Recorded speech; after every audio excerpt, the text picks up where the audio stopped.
Oh fuck! I was like, I was vibing to the song until I noticed. Oh wait! Oh fuck! That's the end of the song. I need to start. Hello. Hello everybody. Good evening. I hope you're good. It is exactly 7 p.m., which means it's time for more Last Window. I don't know why my voice just dropped like this. Hello. We are back. We're back, and we're somewhere in the middle of chapter 3, I think. We're back in the middle of chapter 3. Yes. Is the sound on? I don't know. Maybe there's no sound yet. Hello? Confirm. Why is there no sound? Oh. Because I muted the entire thing. That's why there is no sound. I am very good at doing what I do. Hello. Here we go. Now there's sound. Okay, that makes sense. Oh, Jesus. Hello. Okay, we're good now. Be Gucci. What the fuck did I stop at last time? We did the word puzzle thingy. What's it called? Crossword puzzle with the juice and stuff. Vroom! Yo! Alright. Hello.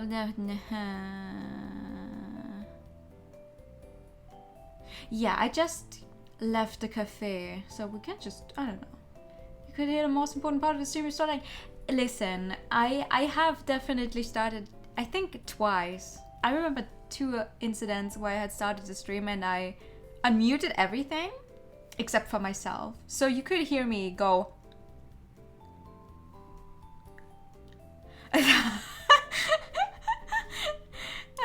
I think Akide called me out one time, and he was kind enough to be like, hey, we cannot hear you. Alright, Mr. Hyde. Oh, hey. Hi. You're apparently also not on time with your rent payment, so what's happening with you? Oh, it's you, Marie. Glad I caught you. I just wanted to apologize for my behavior yesterday. Oh, wow, to me? I mean, technically the person you need to say you're sorry to is someone else, but okay. No problem. I had a word with Tony and managed to smooth things over. You've got nothing to worry about from him. Thank you very much. I don't know what came over me. I'm not proud of the commotion I caused. I hope I haven't given you reason to hate me. Oh, no, we're fine. It's okay. Trust me, it takes a lot more than that to make me hate a person. I try not to take things too seriously. I'm an easygoing kind of guy, says the ex-detective, police officer, whatever exactly you were. Probably best if we just forget the whole thing happened. You're very kind. It's not kindness, I just don't want to waste any more time on it. Why is she crying? Hey, there's no need to get upset. Ever since I lost my husband, things have been very tough for me. Oh, right, no, what's her name? The landlady, she was like, oh, she's also a widow, but how old is she? That she's already a widow. But after talking to you, I've been able to relax and open up a little. I feel less stressed and worked up than usual. I'm sorry, Mr. Hyde, I must be getting on your nerves. Are you in some sort of financial trouble? Actually, I am. And you've fallen behind in your rent payments, right? So Miss Petrus told you, did she? Well, it's true. I'm ashamed to admit it, but I'm short of money right now and I can't pay my rent. So you're completely broke? I mean, do you have any sort of income at all? Kind of. I'm expecting to come into a lump sum shortly. When I receive it, I'll be able to settle the rent. I see. Oh, hello? The door opens and somebody comes in. No, you again. I do not like you. Great, it's Rex Foster. Oh. Marie, what's the matter? It's nothing, please don't worry about it. I think I'm going to leave, Mr. Hyde. Marie makes a quick exit. Okay, sheesh. You getting bad vibes from the guy? Because I'm getting really bad vibes from the guy. Alright, what the fuck are you doing? What is it? Rex Foster, what are you still doing lurking around here? I've got no business with you, Hyde. Just came around to pay a little visit to someone in this building. Okay, who have you come to visit? There's someone here who I have business with. Catch you later. No. Hold it right there. What business do you have with me? Do I even need to answer that? You shot your partner during an undercover operation back when you were a cop. He went missing and you jacked in your job to try and find his whereabouts. That makes it an interesting case, but I'm here for someone else. Like I said, there's a person in this building with a far shadier past than you. Huh? What the fuck is wrong with you? There's vibing and then there's Rex Foster. There really is. Someone with a shadier past. So that's who you're tracking, is it? Right. Bet you're dying to know who it is, aren't you? Yeah. Kinda. I mean, it would be interesting to know. I have the feeling that you're not going to tell me even if I ask, though. To be honest, I haven't got the energy. I'm sick of throwing myself into other people's problems. Got my own stuff to sort out. Have you now? So you wouldn't even be interested if I told you it's a woman, you know? So he's been tracking a woman, has he? You're giving me information slowly but surely, my dude. I think we've said all that can be said for now. I'll be seeing you, Kyle. I don't want to keep seeing you, though. Later. Rex walks off. So he's tailing some broad in this building. Could it be Marie he's after? I mean, there's only so many women we've seen. It could be her.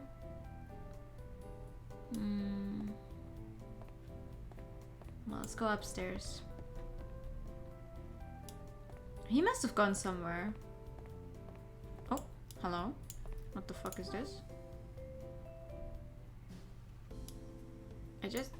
Oh, there it is. What is that? That's a big letter.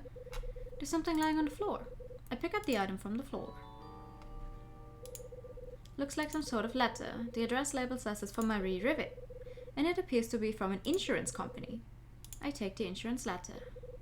Guess I better give it to Marie. Why is it on the floor? 20... Oh wait, I'm going the wrong way. 206. 205. 206. Knock knock. Cluck cluck. Who is it? I hear Marie's voice echo from inside. It's Kyle Hyde. I'm a little busy, Mr. Hyde. Can it wait? I've got something here that belongs to you. You have? Oh, okay, hang on. Insurance claim. Fuck yeah. So have you got that belongs to me? Did you drop anything in the hallway? What? Like a letter from an insurance company? Did you say an insurance company?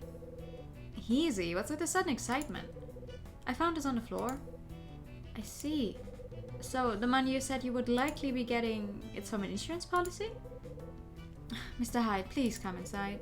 I think it'd be better if we discuss this there.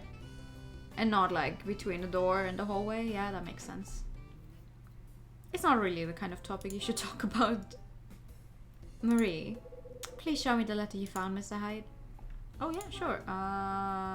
Insurance letter.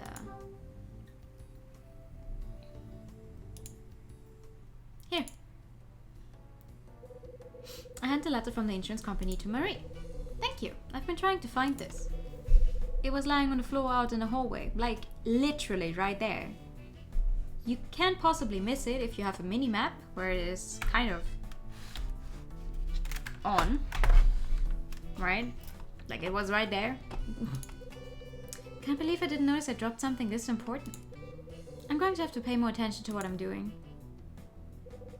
It's from my late husband's insurance company. It contains the details on the amount of money I'll be receiving from the policy. Did you murder your husband for the money? So that's the money you were talking about earlier. Precisely. It's the money my husband left me when he died. Alright. When the funds reach my account, I'll be able to pay my rent and leave this place. Assuming NPCs have player powers. I mean, maybe.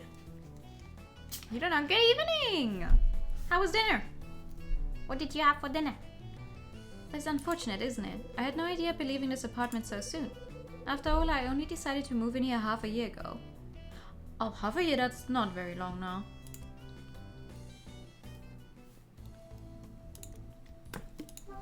Can you tell me how your husband died? We have 2 separate people whose husbands are dead. That's... It's not really the kind of topic I like talking about, though. It was a car accident. I waved him goodbye one day half a year ago, but he never returned home. Oh no. I'm sorry to hear that. So that's why you chose to live here, right? Why did you choose to live here? It was somewhere I was fond of. How come? I met my husband here. Oh? It was quite a while back when the place was still a hotel, actually. How old are you? What? I thought she would be like, she was like, I don't know, maybe somewhere in her 30s. But this place wasn't a hotel. What did they say, like 30 years ago, 15 years ago or something? I mean, she still could have met her husband when she was 15. But, what? Grilled meat was nice. I came back here after he'd passed away. I had no idea that this place had been converted into apartments. Still, the exterior had remained untouched. I thought to myself, living here would help me keep the memories of our time together alive. Living with your memories. Does it sound strange? Not at all. Your husband's a lucky guy. I mean, you're still devoted to him even now. He was so dear to me. Man, you're an unusual person, Mr. Hyde. I find you a very easy person to talk to. Yeah, that's my protagonist power. You sure you're not getting me mixed up with someone else? Mr. Hyde? Yeah? There's this other thing I'd like to talk to you about. Oh, okay. Wait, sure? But let me ask about the hotel first. What kind of hotel was it? It wasn't very big and only had a small number of rooms, but it had a good reputation, exceptional service, and delicious food. My husband used to work here, actually. He worked here with my brother when they were both still alive. Oh my god, both your brother and your husband are dead? Jesus Christ, lady.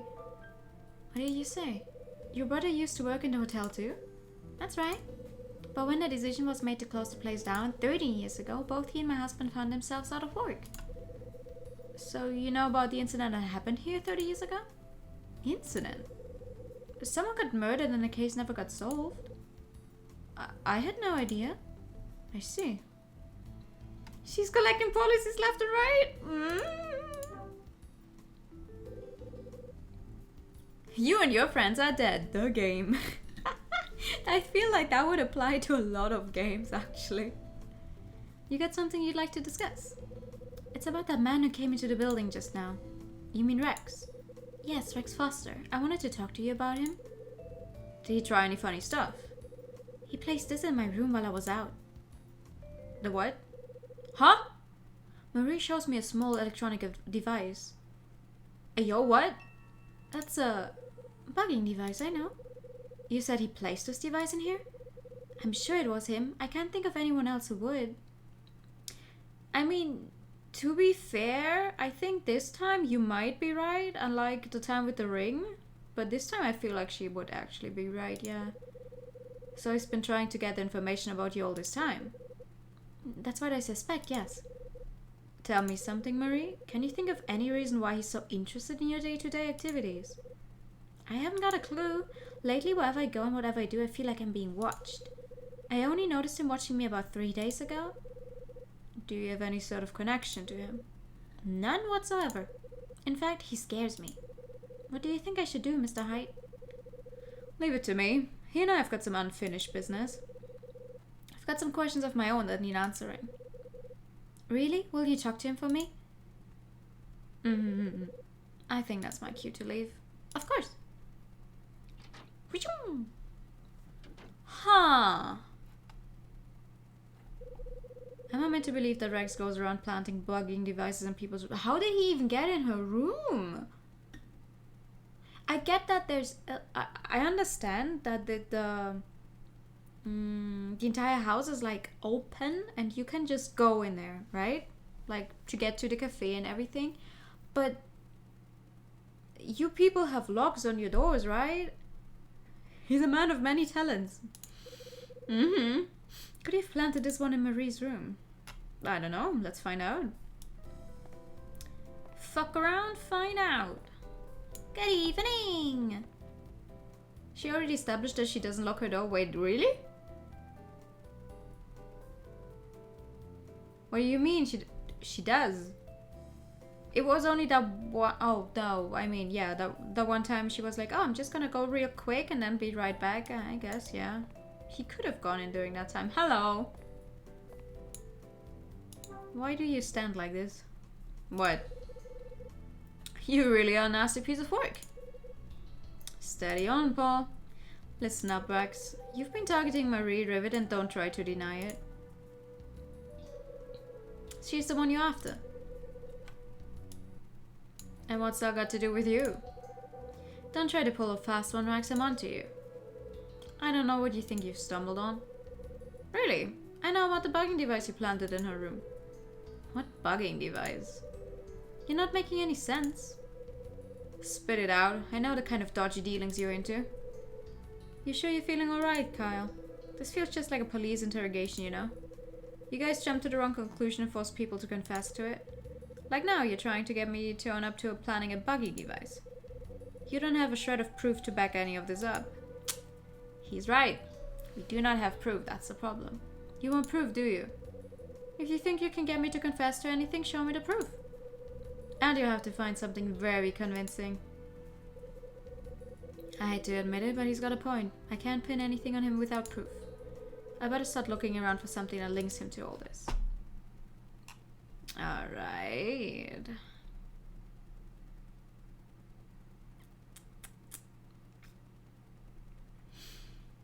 Da-dun, da-dun, da-dun.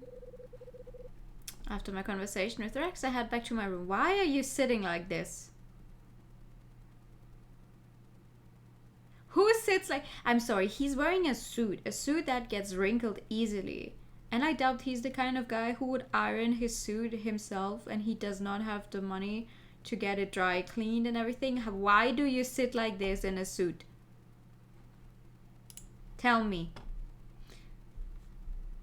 Everyone in this game chooses the most uncomfortable positions to be in, absolutely. After my conversation with Rex, I head back to my room. I slump onto the sofa and think about what's transpired. Irrefutable proof. As I think, I notice the sun setting from outside the window.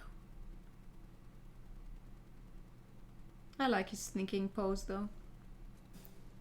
Listen, the good thing, the funny thing with this game is at least it takes place over the span of several days, unlike the first game, which was literally all during one night. Like, so much stuff happened during that one night. At least this one takes place over several days, like... Alright, let's see. Oh, hello. Brrr. My buzzer sounds. Who is it? Who is it? Hello, hello? Oh, hey! Mr. Hyde, would you mind giving my hammer back? Yeah, sure. Sorry about that. Completely slipped my mind. I figured it might have. I'm so sorry, dude. Here. Here's your hammer. I'm so sorry. Here you go. Technically, this man had to wait an entire fucking week for me to give his hammer back. Like, Jesus Christ.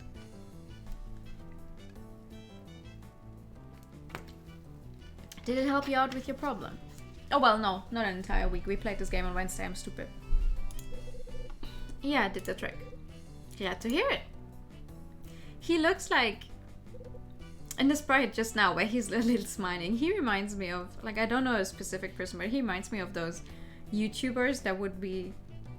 You know, when they explain a very specific thing for you. It's like a 2-hour long video where they explain some game mechanic or whatever to you. Like, that's the kind of vibe I get from this dude. I don't know how to really say it. Had to pound nails down with his fists. Like the poor strength. By the way, there's something I'd like to ask you, Mr. Hyde. Go on. I wanted to ask if you'd noticed a shifty-looking man in sunglasses. Oh yeah. He's been hanging around the building recently. Yeah, I have. That's Rex Foster. I've seen him too. Is he a detective too? What makes you think that? You just said he's shifty looking and you think he's a detective? What makes you think he's a detective? Dunno, the expression in his eyes and the way he carries himself, I suppose. I figured he must be a detective who's searching his place for something. He's a defective. Ace defective. No offense, but he really doesn't strike me as a detective. Is that so? Mm-hmm. Well, if you say so, I guess being an ex-detective, you'd know about these things. Don't tell me you're disappointed. Maybe a little. Having a real-life detective around could be exciting. I mean, listen, I was one. Am I not exciting to be around? I was going to just walk up and ask him. What did you plan on saying? I don't know, maybe ask him if he had any leads or secret tip-offs. I love those cop shows on TV, thought it'd be great to be involved in all.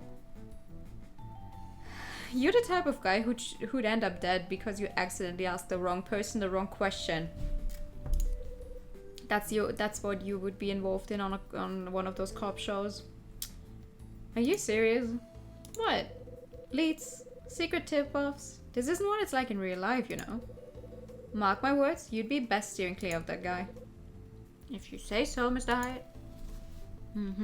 I do say so. While you're here, can I ask you something? Have you noticed anything unusual out of place in the building lately? Unusual? Out of place? Around here? Yes, there was one thing. Mr. Hyde, do you have a radio in your room? Yeah, I got one. Have you noticed that the reception seems messed up all of a sudden? Can't say I have, but to be fair, I haven't actually turned it on in a while. There's some weird noise like static that I can't quite identify. Seems to have happened suddenly, I just can't figure it out. It's been driving me mad for a while now. Huh. Interesting. Okay, Mr. Hyde, I've got to be somewhere. See you. He'd follow Ace Attorney procedure. Yeah. You know, Ace Attorney style. Show the definitely bad guy your evidence and then wonder why you get beaten up and your evidence is stolen afterwards. How did that happen? Dylan leaves my room and disappears down the hallway. Strange noises from the radio. I better give it a listen. I mean, if the guy actually has planted some listening devices, it would make sense that the radio is a little fucked up. One time I was driving my car and I was listening to the radio and I passed a place and I guess, I don't know, there were like two different stations on the same frequency and in that one place they overlapped, so the other one started playing, the one that I don't usually get, because it probably has like a weaker signal, and that was scary. Like just normal sounds playing, and then suddenly someone else talking in my car, and like, what? But it turns out it was just another frequency thing. Okay, how do I use the? There's an old MP in the cabinet. No, wait. Which one is the? You're not the radio. Which one of these things is the radio? This thing. Stupid. You aren't the voices in my head. You aren't the intrusive thoughts I have while driving. No. Let's see what Dylan was mumbling about. Yeah, let's see. How do I turn this on?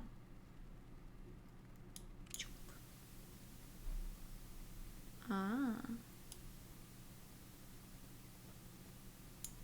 Okay, move.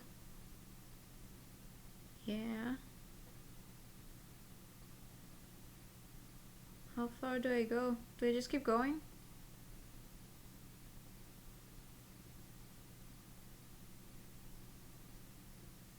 I feel like I... Hello? Ah. Huh? What's that? I hear music and voices. Okay, but you're listening to the radio. I hear music and voices? That's not as weird as you know. I think that should be happening. Music and voices on the radio. Hold on. This music's familiar. Where have I heard it before? Kind of reminds me of a place where people are talking and music is playing. Like, I get what he means, but on the other hand, come on. Huh? A phone call? If only the cassette tape was so easy, technically same motion. Oh, duh. Listen, I have a fear of that happening again. I told you, I have a fear of that happening again. I will cry. The phone's ringing. Hey there. Hey, Rachel. I've got an update on Rex Foster like you asked. Tell me. Let me see. He's 38 years old and appears to be an insurance claim investigator. Oh, insurance claim investigator. Well, it looks like he's freelance and comes with his fair share of bad gossip. What kind of gossip are we talking here? Word is, if he looks into a claim, the client never receives the cash. Is that any good? I can do some more digging if you like. Yeah, that'd be helpful. Will do, sweetie. I'll be in touch as soon as I have more information. I've got something else I'd like you to check out. I want to find out about Hotel Cape West. No problem, I'll check it out. I love her. And while you're at it, there's more? I didn't tell you before, but it looks like I've got to clear out of here by the end of the month. Why is that? This place has been sold off, everyone's leaving. That happened pretty quickly. Tell me about it. I've got to find myself a new place to live in the meantime. Maybe I'll just head over to your place and crash there. Ayo? Yeah, that's not going to happen. It was worth a try. Just kidding. You, making a joke. Wait, let me get my tape recorder. Anyway, I'll be waiting for your call. He fired his shot and he got shot down. So he's working for an insurance company and looking into people's claims. They probably think, like either they think she killed the husband for money, like, you know, or some kind of insurance fraud. Something along those lines, huh? So much to think about. Bugging devices, strange noises from the radio. I need more info. Think I'll take another sniff around the building. Okay.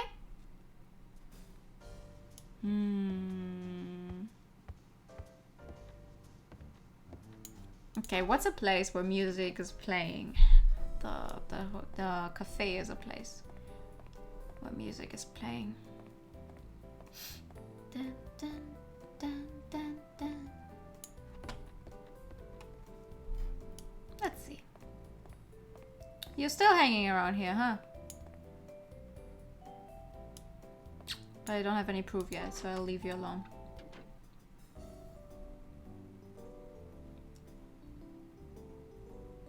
Yeah. Hope it's something ridiculous like her and the landlady were married to the same guy, so they both can't collect a I don't think that's going to be it, but that would be that sure would be an interesting plot point. There's a Christmas tree standing in the corner.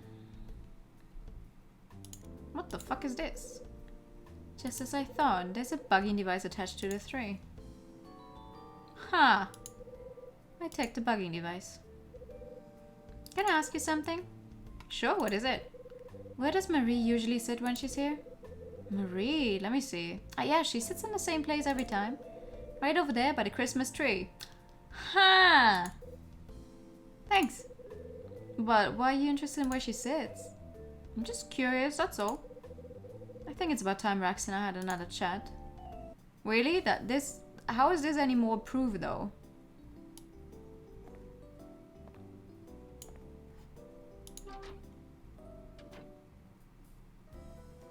I mean, it's... Wait, do you just turn around depending on how I look at you? Ah! Aha! They only made his sprite to look in that one direction? Yeah! Alright. I got a moment. You again. Don't you ever quit? I mean, do you? There's no need to get worked up this time. I was just about to leave anyway. Catch you later, Kyle. Hold it right there. What is it now? Looks like you're out of luck. I know why you're here. Oh. Twice the bugging devices and Rex really bugs him. He does. He's weird. What do you think you know? Everything I need to know.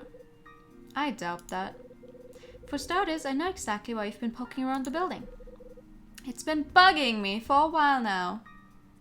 What, should I quit? I'm jobless. Yeah, I'm technically fresh out of a job. What the fuck do you want me to do? It's been buzzing around me all the time like an annoying fly. Is that all you have to say? Not quite. I now know it's my job to drive the fly away. So you're saying I'm a fly now, are you? You've got nothing on me. Listen up, Rex. You've been targeting Marie Rivet and don't try to deny it. She's the one you're after. And what's that got to do with you? Hey. You don't fool me. I know exactly what you're up to. And what do you think you know? I know that you're behind planning this. I have no idea what you're talking about. The bugging device.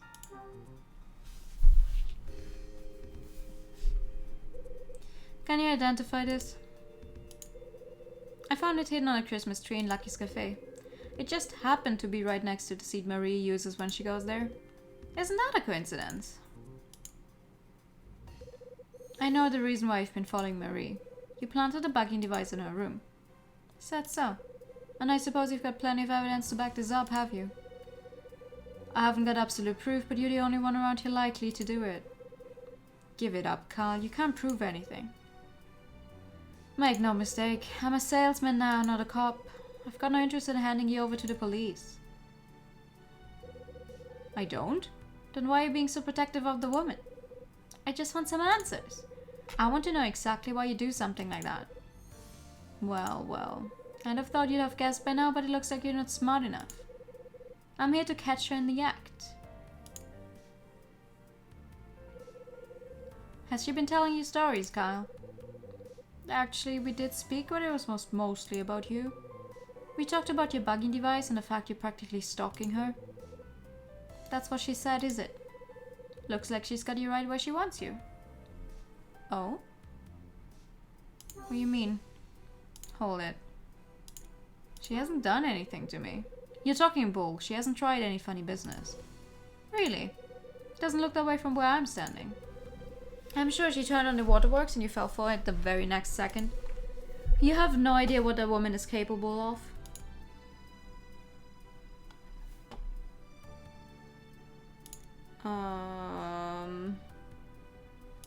Okay, hold on. Why are you investigating? Is there any particular reason you're following her? That is none of your business. Tell me. I told you I know who you are, so you might as well tell me why you're here. Huh? I know all about you being an insurance investigator, Rex. So you found out. I also found out about your reputation. Why are you keeping tabs on Marie? Since you already know who I am, I guess there's no harm in letting you know. I work for the insurance company that Marie's husband had a policy with. It's in the company's interest to keep tabs on her as she's guilty of... Tell me, Rex, do you think she's committing fraud? That's certainly something the insurance company is thinking. There's more to the car accident that killed her husband than she's letting on. There is? And I suppose you have proof to back up these accusations? If I did, would I really need to waste my time poking around here? You know, in the business they call me the vulture. They do? Sure, my fee's a little high, but it's cheaper than a company paying out the amount she's due. And the last thing the insurance companies want is to be scammed by her again. Again? It's my business, I'm a businessman.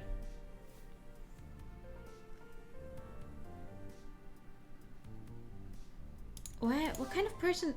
Spider-Man crossover, let's go! So what kind of woman do you think Marie is? To put it bluntly, she's a specialist in fraud. She's so used to fabricating things that it doesn't even register for her anymore. You're not trying to tell me you fell for a story, are you? Maybe I did, a little. I trust her more than I trust you, though. Yeah? Well, I hope you got a good reason for that. Let's just say I'm a good judge of character. Don't make me laugh. Probably about time you had your sense checked if you think she's clean. Oh, and why is that? Because you don't know the first thing about that woman, that's why. The only thing she's got going for her is the ability to lie. She gain your trust and take you for every penny you're worth. Huh. Okay, so she's committed fraud before? Tell me about the fraud she committed in the past. After her brother died 13 years ago, she was the sole beneficiary of his policy. And what's fishy about the whole thing is that he died in a car accident too. Oh? What? So she's cheated people before? Of course she has. If she hadn't, do you really think I'd be involved at all? I mean, you don't have any proof and I don't have any proof. So now we're just two people without proof going, well, I trust her and I don't trust her. So do you finally get it, Kyle? It must be clear why I'm keeping tabs on Marie now. I'm only checking you in the building out to learn more about her.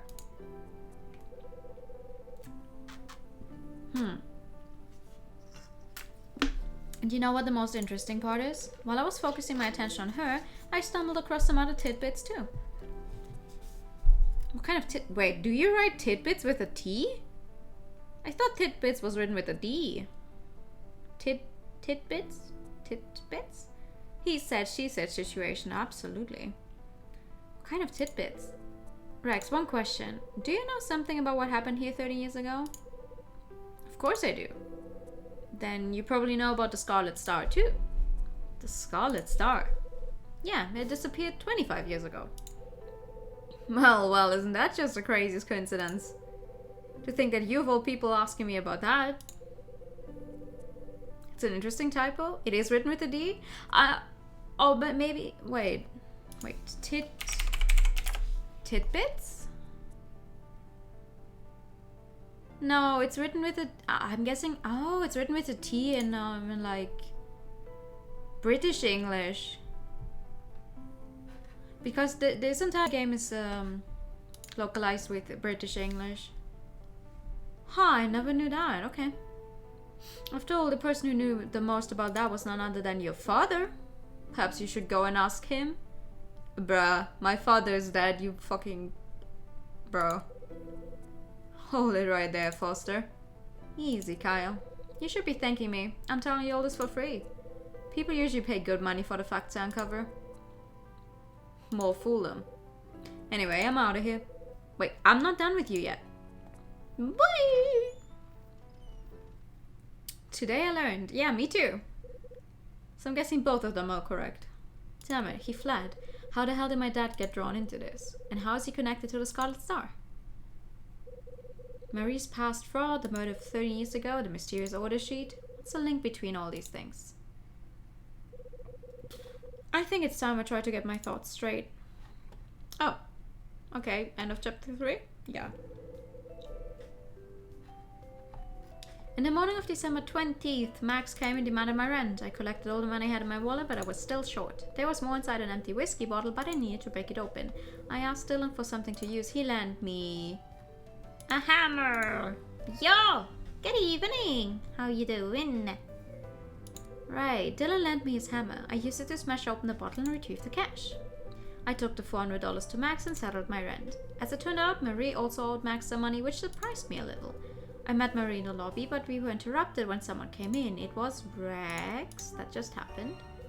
Meow. Meow. Did you have to think a little before before choosing to say meow? Right. It was none other than Rex Foster who came in when we were talking. As soon as Marie saw Rex, she fled back to the safety of her room. With the ever-suspicious Rex on my mind, I decided to go up to the second floor. When I got there, I found a letter addressed to Marie from an insurance company. After I handed it over to her, she told me about the bugging device. Right, she told me about a bugging device she'd found in her room. After talking to Marie, I went back to my room. Soon after, Rachel called. She had some information to share with me about Rex Foster. She told me some interesting facts about him, including his job as an insurance claim investigator. It's a particularly contemplative meow. Contemplative? Yeah.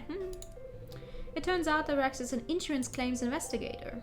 After finding the clue in a strange noise coming from the radio, I headed to Lucky's cafe and found a second bugging device, so I confronted Rex about it. He shared some eye-opening facts about Marie with me. He told me she was suspected of insurance fraud. Right. Rex said that he had some suspicions about the death of Marie's husband and was looking around for evidence to back them up. Also, 13 years ago, Marie's brother died in similar circumstances. She became the sole beneficiary of the payout from his insurance policy. December 20th, 1980. I put the pressure on Rex and he told me some interesting facts not only about Marie but also about the past before this building became an apartment block. That is what he told me. He said that the person with all the facts about the Scarlet Star was my dad. It was those words that prompted me to make a decision I couldn't make before. I decided that I'd take a closer look into the mysterious order sheet I received. I started to consider that the Scarlet Star that went missing 25 years ago may be in some way connected to the death of my dad. And in the dead of night, for the first time in years, I called my mom. When I got her on the phone, I asked her about what happened all those years ago. It derived from to contemplate. Ah, so it's contemplative. Okay. A possibility. Perhaps you can tell me more, but oh my god. Perhaps. So it took him 3 chapters to go. Maybe I should check out the thing that seems to be, you know, the big story the game is going to be following. Interesting decision. Maybe in the morning, maybe in the afternoon, possibly even in the evening. Meow. Yeah. Yeah. You know, like, yeah. What? Yeah. Stop. You're looking forward to it. December 21st. Oh my god. This game is going to hit Christmas again, isn't it? December 21st, Sunday. Hey, Sunday! It's a Sunday right now. Fuck yeah. Accursed evil. Okay. December 21st, Sunday morning, I wake up suddenly again. Well, does that simply stop the nya again? Nya. As soon as I open my eyes, I can hear my mom's voice echoing in my head. Last night on the phone, she said Scarlet Star. No, I never heard your father say that. Your father only ever said nya. Still half asleep, I got out of bed, washed my face and threw on some clothes. My voice is fucking dying. Holy shit.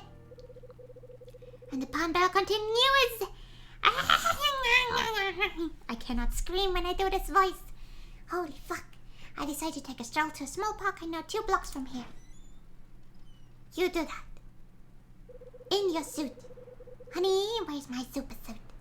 The chill air that breezes past me as I sit on a cold bench is kind of refreshing. It definitely helps to wake me up a little more. That's fair.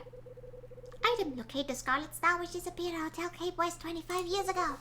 Never give up. Never. Never give up. Ow, ow, ow. No matter what I try, I just can't get that mysterious order sheet out of my head. And we are back in the house. I think it's about time I checked out the 4th floor. Mr. Hyde, hold it right there. Huh? Oh, hey! Betty. Are you ignoring me, Mr. Hyde? I was walking behind you for ages. I tried calling out to you several times, but you wouldn't even turn around. Sorry. My mind was elsewhere. Why do we not have Anu, I wonder, going lower instead of higher? Because you know that my voice doesn't really go very low. I mean, imagine if I tried to talk like this. Okay, it does go a little lower, but it's not that good, right? Imagine you come into a stream, you hear someone talking like this, you're like, what the fuck is going on here? I'm Batman.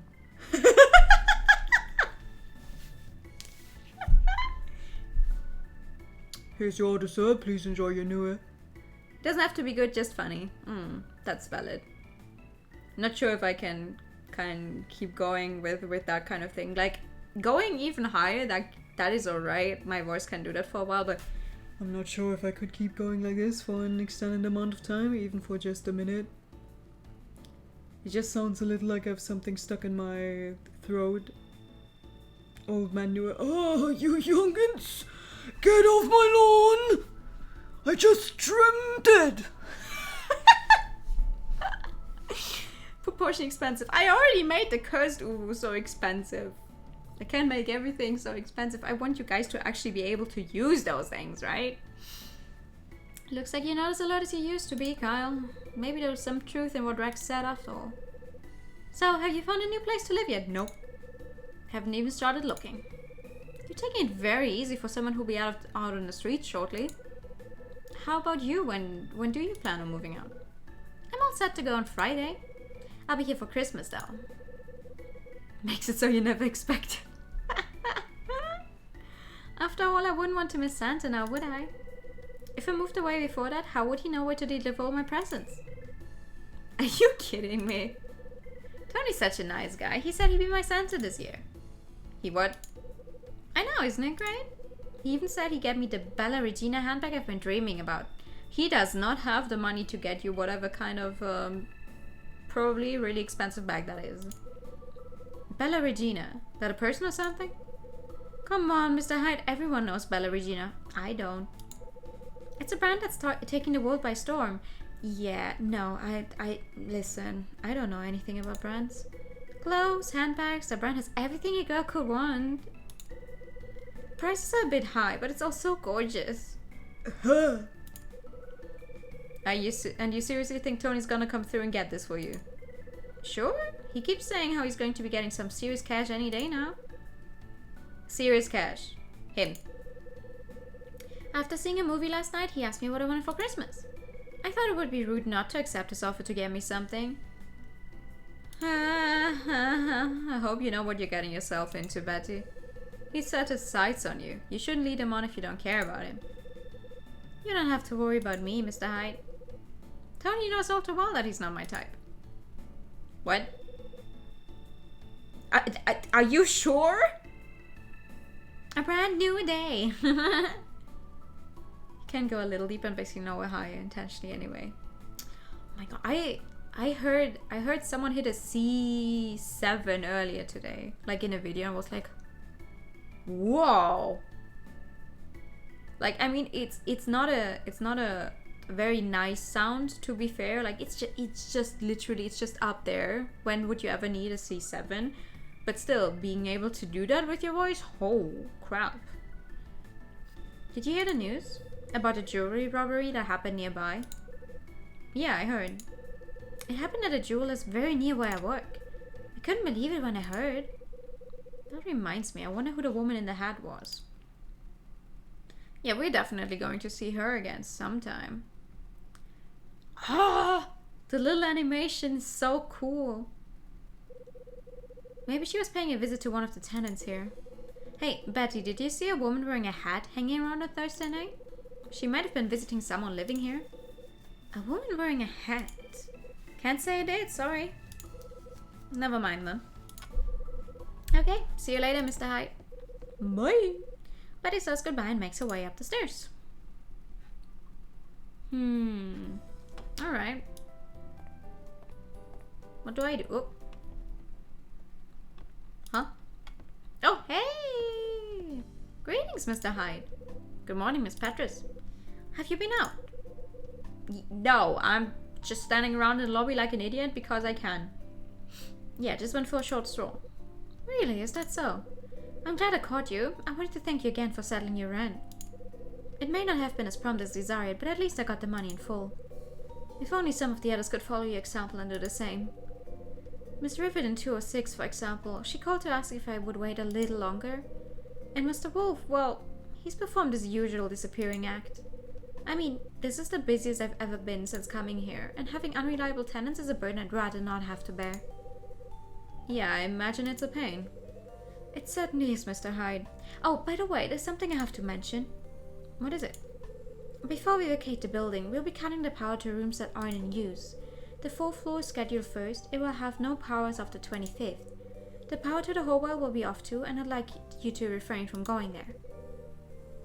Miss Petrus, can I ask you something? That depends. What's it about? Would it be possible to see the rooms up there before the power's cut off? And why would you want to do that, Mr. Hyde? Do you have a valid reason? Not really. Just wanted to satisfy my curiosity. I mean, listen, at least he's honest about it. Like, we could probably pull some weird story out of our sleeves, but at least we're honest about, like, yeah, we're just curious to know what's going on up there.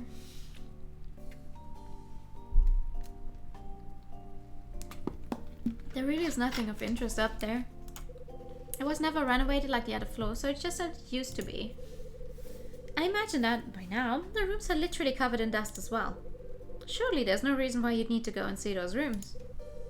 Actually, I've been wanting to take a look around up there since moving in.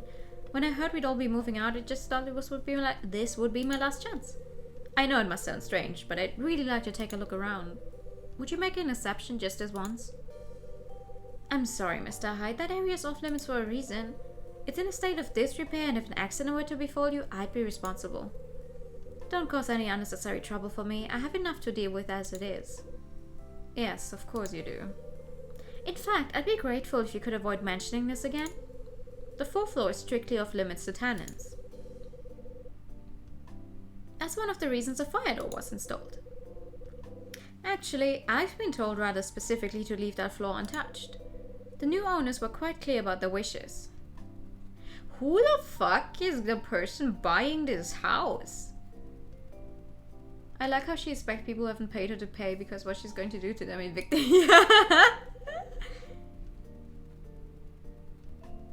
What? Doesn't hesitate to say fuck on stream, jokes about asses, but won't say that Kai could pull something out of his... No, because my brain was going full German aus dem Ärmel schütteln. I didn't even think of the saying of pulling something out of his ass. Personally, I find it ridiculous. Why would you want to see those rooms at all? Okay, point taken. Just keeping them off limits takes more effort than you may think. It would have been far more practical to have converted them along with the rest. I like how she's extremely talkative now that we've paid our rent. For whatever reason. What kind of person is the new owner? Without divulging any particulars, let me tell you this. They weren't only interested in the building, but in the land as well. Can you tell me who bought it? For obvious reasons, I can't reveal the person's name, but why are you so keen to know about them, Mr. Hyde? I've been thinking about the whole thing. Why is it so important to you? The new owner asked you to leave the 4th floor as it is, but if they're only going to tear the place down anyway, well, something didn't feel right about us, so I was curious. I see. It may be strange, but it's entirely up to them what they do with the property. I mean, yeah. You can't say you're pulling something out of your sleeve in English. I mean, that's what I did, right? That's what I was trying to say.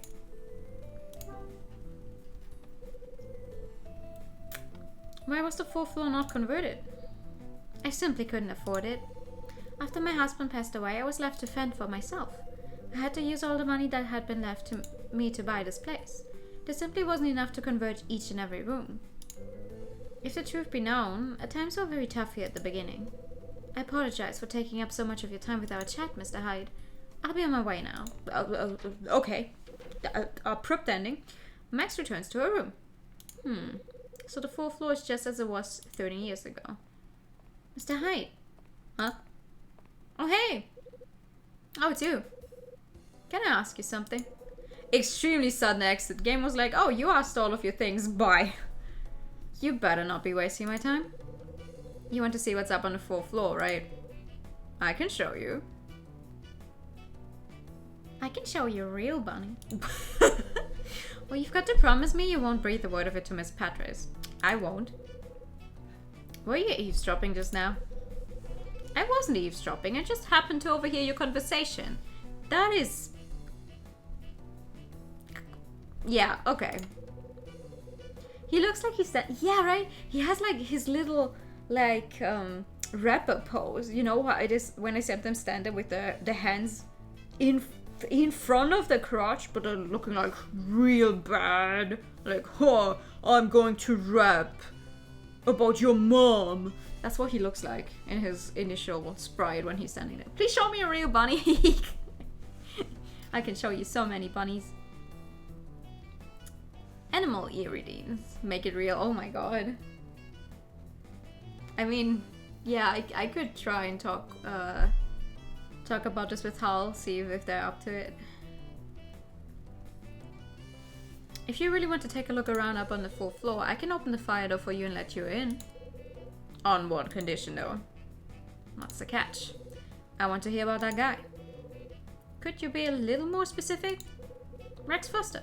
I want you to tell me about it. And I thought I was the curious type. I'm not an information service, you know. Why do you want to know about him? Why? Because I'm curious, that's all.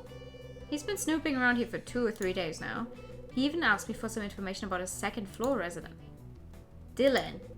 I thought I want you to steer clear of him. He's bad news. But Mr. Hyde, if he's such bad news, why did you speak with him in the lobby last night? How did he... So you were listening in then too, were you? No, I was just in the right place at the right time. My good dude. I may not be a cop anymore, but... You gotta be careful there. I was coming down the stairs and heard voices in the lobby. So, you managed to discover that he's an insurance investigator then? What if I did?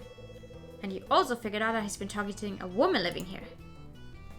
Maybe. You don't have to cover it up, I know what's going on. Cover it up. It's Marie from 206, that's who he's after. I'm right, aren't I? You can tell me. I'm not going to give you an answer for that. Looks like I'm out of luck. I thought you'd at least share a little info on Marie. So you were fishing for information. Ah, you got me. I was onto you from the beginning. If you think I can be sweet-talked into giving up information, think again. Easy to see why you were a detective. Yeah? Dylan, just drop it. But Mr. Hyde, what could you possibly want with this kind of information? Is there a reason why you're so keen on hearing about Marie? I just wanted to make sure. You know, check if my assumptions were correct. And what exactly are your assumptions? For one, that Marie isn't the person everyone thinks she is. There's something you should know, Mr. Hyde. I knew Marie before she moved in here. Uh-huh. With Dylan in it instead? Oh, show me. Show me who you mean, if you'd like. Because now I'm interested as well. That's why I'm curious about her activities. How did you know her before moving in? How did you know her before moving in here? Dylan, you're giving me bad vibes, bro. Mm-hmm. It's like this. When her husband was still alive, I did some repair work on the water pipes in a house they used to live in. Seems she doesn't remember me at all, though. My suspicions were raised even way back then. I had a strange feeling about her. What do you mean? You see, she and her husband had a really bad relationship. When I was fixing the pipes, they were quarreling almost all the time. You don't want to name drop the enemy on Allied grounds? It's fine. I asked. It's perfectly fine. I'll have to check out her pre-stream animation then, because I don't know what that looks like. And 6 months later, her husband winds up dead. It's about the time the insurance company began looking into her. I'm almost afraid to say it, but I think that Marie may have had her husband murdered to claim the insurance money. So that's what you've been thinking about. Yeah. You seem to be the kind of guy who likes to unravel mysteries. Do I? That explains why you were excited when you discovered I was a detective. Then, when you got wind of Marie's husband dying, you jumped to the conclusion that she must have murdered him in order to claim the insurance money. It's true. I love this kind of thing.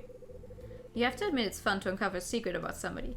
Yeah, but it's fun to do that when you're reading a mystery novel. It's not as fun when you try to do that to, like, real people. That's just not, that's not what you do, Dylan. That's not it's not the vibe. If you come with me, Mr. Hyde, I'll let you take a look around the 4th floor. If you're serious about wanting to check out those rooms, meet me up there at 4 this afternoon. Okay, I've got things to do.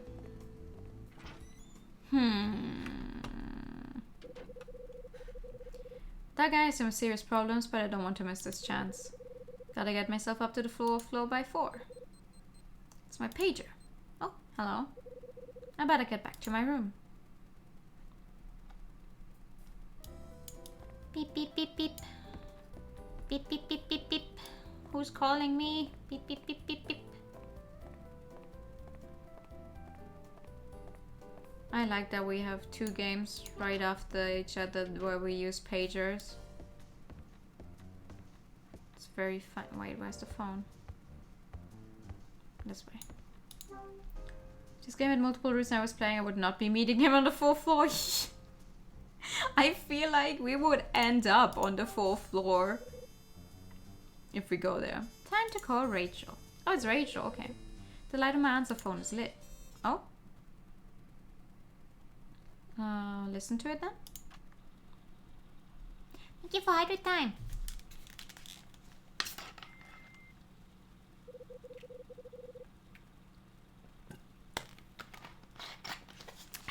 I hear a man's voice on the tape. I don't recognize him. If you wish to accept my order, then respond in kind. Who's this guy? Put a penny in the envelope and leave it in the mailbox for room 404. When I receive your response, I will send further information about the item and the client. Oh. So now I'm supposed to reply to that order sheet? That is weird.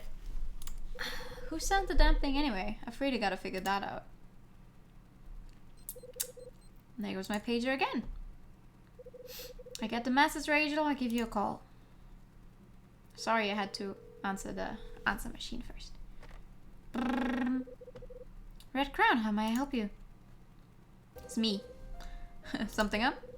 I got some additional info on Rex Foster that I thought you'd like to hear. I also uncovered something about Hotel Cape West.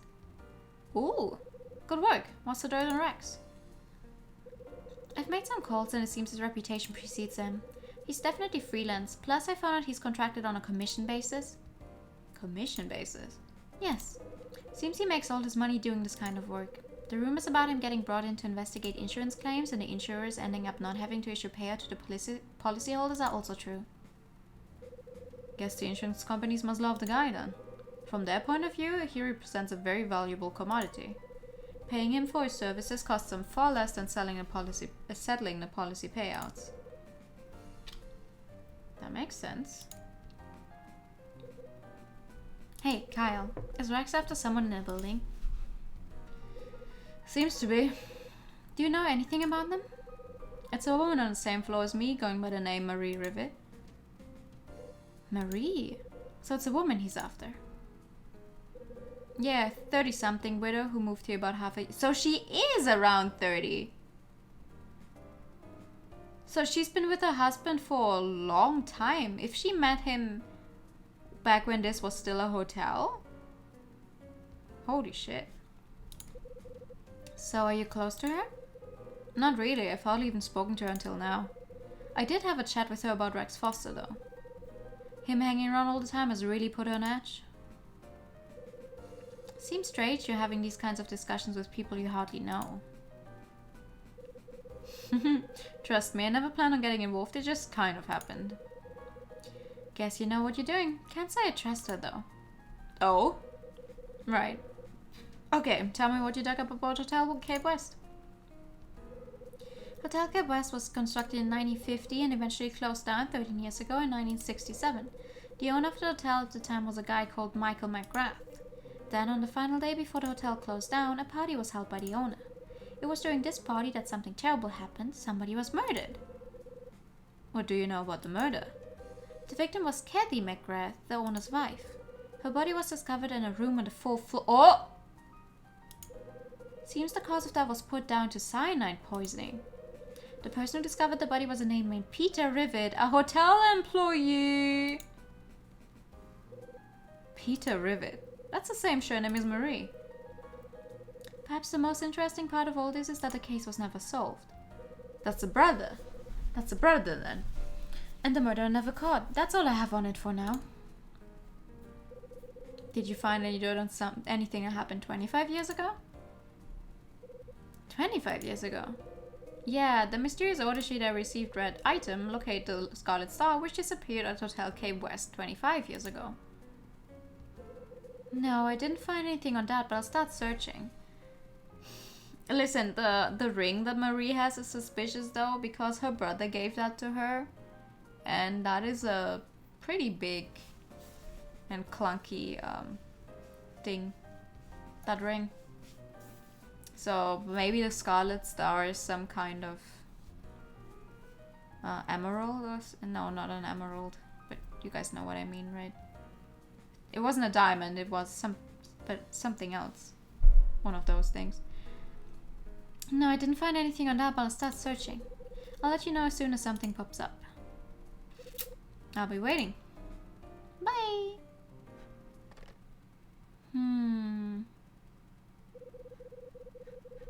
So the murder 13 years ago took place on the 4th floor of this building. Ruby, thank you! And the person who discovered the body was an employee of the hotel. Sounds too convenient, but could have been Marie's late husband. No, the brother! Something Dylan said has got me thinking too. Maybe Marie is hiding something. If she is, I need to know exactly what it is. Why would her husband have the same last name as her? Like, not that I'm a fan of the whole, oh, you have to take your husband's last name, but why would the husband have the same last name? No, wait. No, never mind. Ignore me. She could have taken his name. I'm stupid. Blah, blah, blah.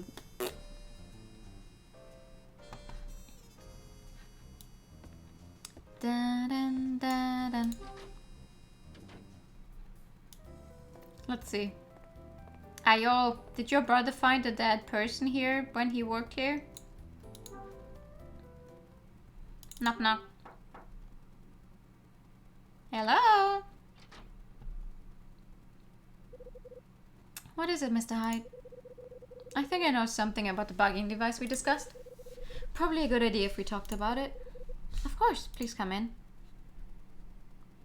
Also, please don't kill me.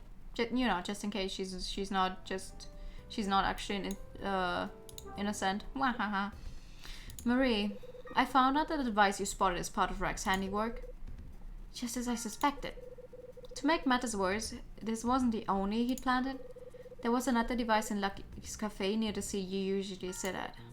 Oh my. Why would he do something like that? What possible reason could he have? Marie, I need you to be absolutely honest with me. If you can think of a reason why he'd be after you, you'd have to let me know. Just what are you implying, Mr. Hyde? That I'm some sort of liar? Yeah. Just don't eat or drink anything she offers. You should be fine.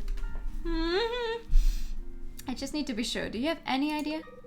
Can you think of why he targeted you like this? I don't know why you insist on asking me the same thing over and over. I have no idea. I'm asking because I want you to tell me the truth. Mr. Hyde, someone told me that you and your late husband weren't on the best of terms. Who? I think you're hiding something, Marie, and I think it's time you came clean. I had an interesting chat with Rex last night. You were talking with him? Yeah. I tried to get him to stop pestering you and leave. Did you succeed? Not quite, but he told me some really interesting bits of information. Actually, he warned me about getting tied up in your business. What on earth did he mean by that? He seems to be convinced that you're perpetrating some kind of insurance fraud. Fraud? So tell me, did you know that he works as an insurance claims investigator? Mr. Hyde, I... And if you did know, why the hell didn't you mention it earlier? It would have saved a lot of time and trouble. Marie, is there any truth in what Rex told me? Well, is there? Marie. Look me in the eyes. Lemmet, look me in the eyes when I'm speaking to you. Mr. Hyde, please, tell me what that awful man said to you. Let me be clear, I don't trust the guy and sure as hell don't believe his story entirely, but I need to get a better idea of the facts from your perspective. I need to know more about when your husband and brother died. Mr. Hyde, please. I'm not trying to commit fraud. Rex told me all about you, Marie. He told me how 13 years ago, after your brother died in the accident, you became the sole beneficiary of the insurance policy payout. Seems the insurance company started getting suspicious from that point. That's a total lie. Oh? Marie. Is Rex making this all up? Of course he is. Do you mean to say that you take his version of events over mine, Mr. Hyde? I don't know your version of events, that's the problem. He's employed by those companies purely to discredit claims and void payments. I can just imagine all the horrible things he's saying about me. I'm not like that. I was already dragged through all this 30 years ago. Oh? Okay.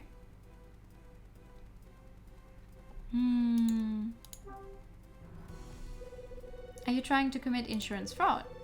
Why would I even consider doing that? Is that the kind of person you think I am?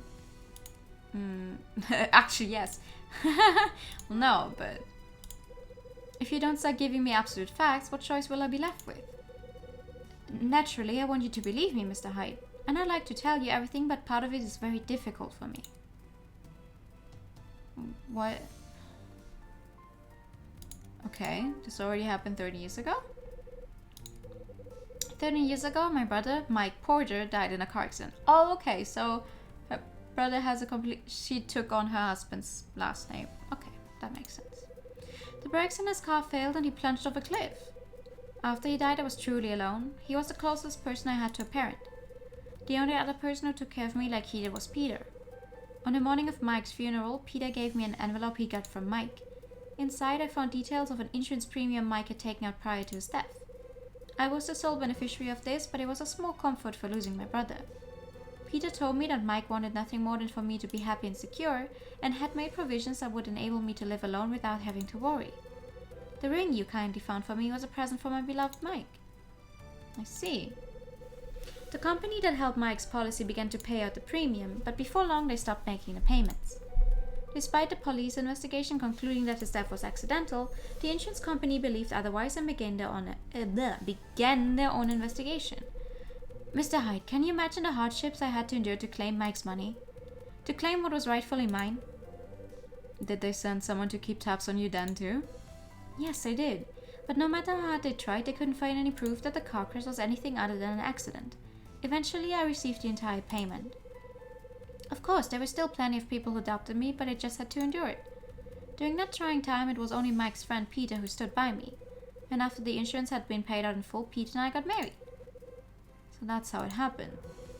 I want nothing more than to forget that horrible time. But even when I feel I finally put it all behind me, this happens. I can assure you, Mr. Hyde, fraud is something I would never ever consider. You have to believe me. Don't listen to that rat Rex Forster. Marie. Aww. I was thinking about it the same last name as her husband. When you were speculating that her brother discovered the dead body, was like, News discovered the twist. New is smart. Yeah, apparently we were both wrong.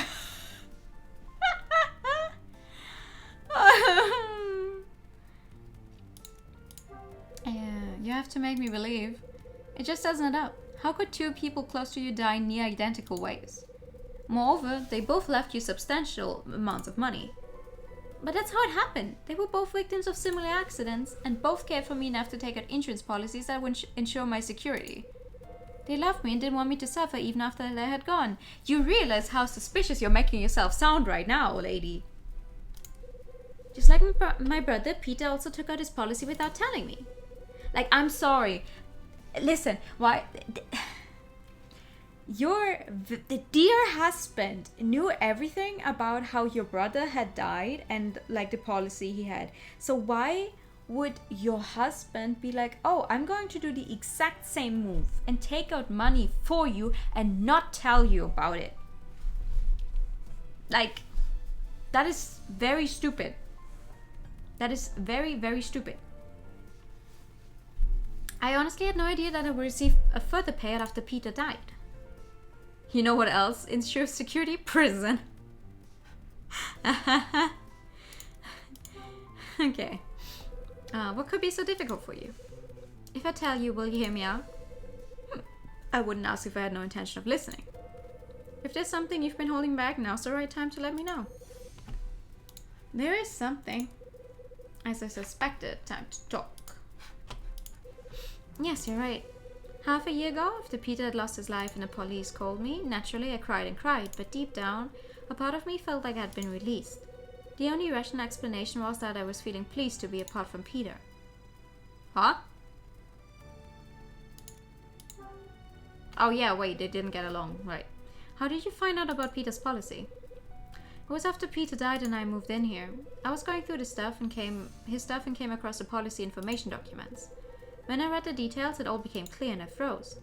Peter had done exactly what Mike had done before him and taken out a policy in secret. That is a weird thing. Mr. Hyde, after Mike died 13 years ago, I was left to fend for myself. That is, until Peter started looking after me. We wed after the insurance money from Mike's policy was paid out, but I was still unsettled. Did he really love me or did he have another motive for marrying me? After all, I had just been awarded a very substantial amount of money. It was on my mind all the time, from the moment we moved in together until he died. Oh. After we got married, Peter began to use Mike's money to fund a business venture. At first it went well, but as time went on, things took a turn for the worst. We started arguing about money a lot of the time. Each time we had an argument, I felt myself drifting away from him one step at a time. If I'd known from the start that he had his eyes on the money Mike left me, I would have distanced myself from him more. It would have been an easy decision. I would have realized that this was not the kind of person I needed in my life. The most ironic part of this whole story is, before I could discuss this with Peter, he was gone. The brakes failed while he was driving and his car plunged off a cliff. That is the exact fucking same way as your brother died. Like, if you're innocent, then I feel like Peter had a very interesting way of committing suicide to try and blame you for it. It was virtually identical to what befell my brother Mike. They had one thing in common. They both decided to take out secret insurance policies, and they both named me as the person to receive the money in the event of the deaths. That's why I'm being investigated for fraud. I've told them time and time again, I've done absolutely nothing wrong. So you say. I still got one more thing I want to ask you, Marie. It's about the incident that happened in a hotel 13 years ago. Why did you pretend you didn't know about it when we spoke yesterday? Especially seeing as your own husband, Peter Rivet, was the one who discovered the body of the murdered individual. Mr. Hyde! It's true he was the person who discovered the body on the 4th floor. But he wasn't alone. Mike was there with him. I'm sorry, were both of them getting blackmailed or something for finding a dead body? Girl, what is going on with your life? They discovered the body together. I'm sorry I lied to you about this yesterday, Mr. Hyde. I just wasn't ready to talk about the subject. So what happened? After discovering the body, Mike wasn't the same. He began to act strangely. Yeah, he was definitely being blackmailed. The next thing I knew, he had died in a car accident. I strongly believe that, had he never made the discovery, he'd still be alive today. Mr. Hyde, now you know pretty much all there is to know about my past. Please don't make me go through it all again. Marie, don't worry about me, I'll be fine. I'm tougher than I look. Why do I have the feeling I've heard that somewhere before? Right, it was after Dad died and we had moved to New York. My mom said exactly the same thing to me. Try not to spend too much time thinking about it. Remember, we've only got a few more days in this building. If you find you need to get anything off your chest, give me a call. You listen to what I have to say? Yeah, sure, if you need to talk to someone. Mr. Hyde. Marie, I know this is tough, but can I ask you one more thing? Did either Peter or Mike ever have a conversation with you that mentioned the Scarlet Star? Scarlet Star? Well, they mentioned the word star, I think. I see. If I recall correctly, it was while they were working. I distinctly remember that word being mentioned. My brother and husband used the word along with others working in the hotel. Do you remember what kind of meaning it had? It was a sort of secret code linked to the closing down party. What kind of party was it? Sorry, but that's something I can help you with. That's all I can remember. Okay, no problem. You've given me a lot of information, though. Anyway, I've got to go. Of course. Damn, lady. I truly think she's innocent, though. I don't think she did anything. Like, she's being set up by someone. Marie's husband and brother both seem to be connected to the incident 13 years ago. Also, the word star that was used by hotel staff then has some significance. Maybe that mysterious order sheet comes from someone connected to the hotel too. I can't figure out who sent it yet, but...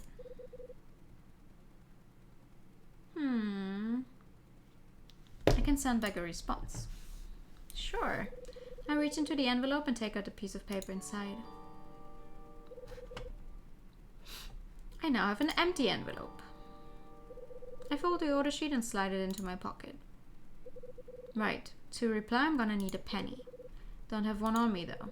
I better head back to my room, see what I can dig out.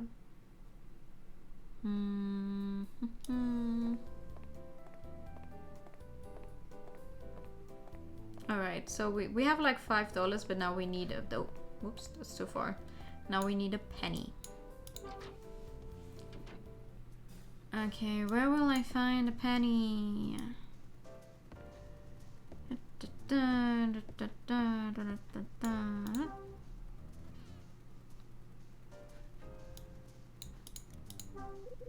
Let's see if everything in the closet is how I left it. What the fuck is that? What? That's a tall fucking, Wow. Okay. That's a big umbrella. It's a piggy bank shaped like Pinky Rabbit or Pinky Bank. You got any money in there? My beloved Pinky Bank. There's a coin slot on the back of its head. I'm pretty sure there's some change inside. This Pink Rabbit was the main character in a cartoon I watched as a kid. The piggy bank was given to me by Mila, a girl I met at Hotel Dusk. Aha! I guess it doesn't really go with the rest of my crab. It's cute though. I need to get at the money in my pinky bank, but I prefer not to have to break it. Shake the thing then. My beloved pinky bank, there's some coins inside it. Looks like the only way I can get them out is through the coin slot on the top. Okay,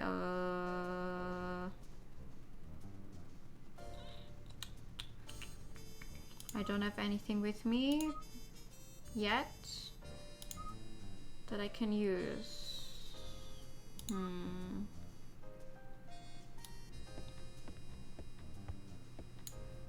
Do I have anything in here?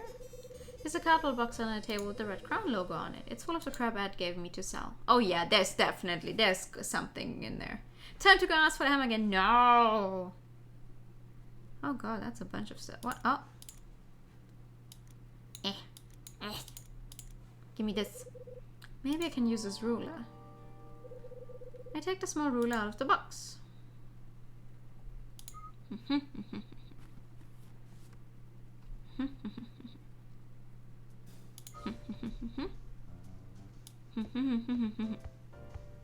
I don't know why he won't just shake it. You could get lucky and get it out that way. Just shake it and money will eventually hit the slot and fall out. I'm pretty sure. I like how Kyle uses everything in a box and then sells it later. He would. I sure hope this works. Oh god, okay.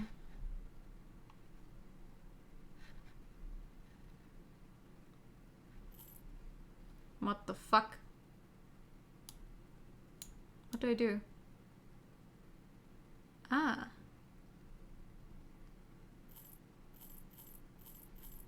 What? Wait, huh? What? Oh my god, what?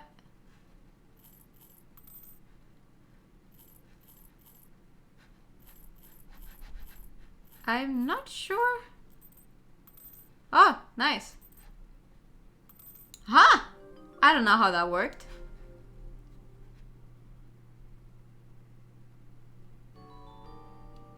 I have no clue how that worked, but hey. I pick up 3 coins. Nice. Now I've got a penny. Pretty sure I've got all the coins out. Okay, now. Can I combine the penny with the envelope. Love how he says it to himself too. Yeah! Now I have an envelope with a coin in it. Great! Okay, let's see. It said something on bringing it to the mailboxes, right? The mailboxes for a room up there. So for a 4th floor room.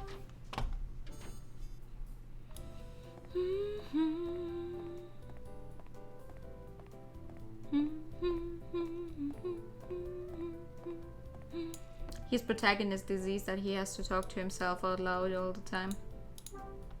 I catch myself doing that as well though. Okay, one of these, right? Well, here they are, the mailboxes for the 4th floor. I need to place the envelope in the one for room 404. But it's been taped up. Oh, I'm sorry. Do I need to choose to use it? Probably. Envelope with coin. Use. The slots on the mailboxes have been sealed shut with tape. I need to put the response into this mailbox. Oh, it's a mini game.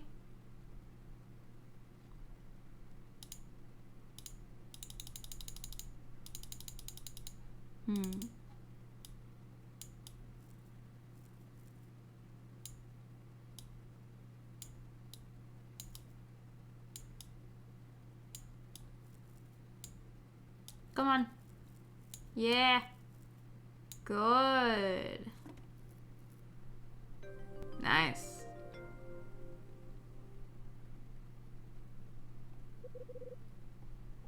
Alright, that's sorted. Now to sit it out and wait for a reply to arrive about the Scarlet Star and the reward.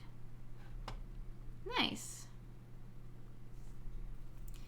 Since you're streaming, we're watching a stream that would make you to protect. Very true. Very true. Streaming is just another way of talking to yourself, but with with people listening. After I reach my room, I slump into the sofa and mull over the order sheet. Hotel Gate West closed down 13 years ago, and there was a party before the closure during which time a murder took place. The staff at the hotel had a secret code star that they used. What connection can this all have to do with the order sheet? What? I think I read that wrong. 4 o'clock already, suppose I better get going. Wouldn't want to keep Dylan waiting.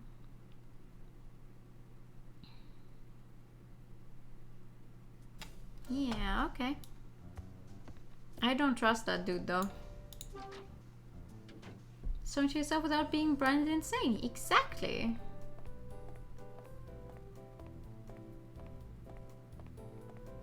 Because it's like I can make every single stupid comment that ever comes up in my brain out loud, and you guys are forced to listen to me. It's perfect. It's exactly what I need. Hello. What's up? Dylan. Hello, Mr. Hyde. I've been waiting for you.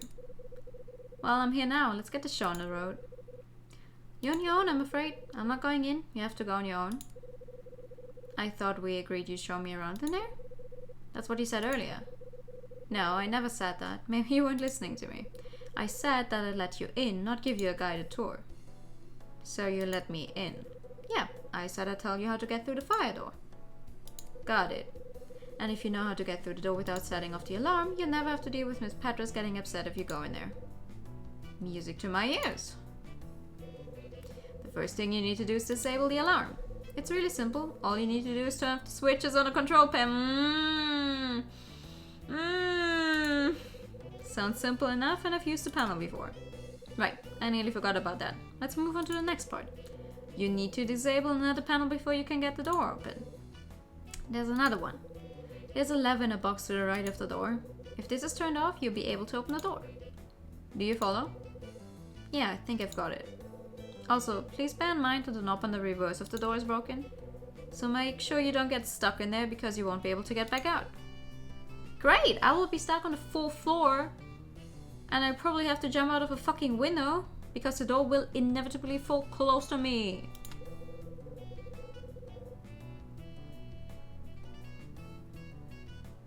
There's a toolbox next to the door. If you look inside, you'll find a door stop. Once you've got the door open, I recommend using that to prevent it closing on you. That should be all you need to avoid getting trapped in there. You can't spell anymore. I know that feel though.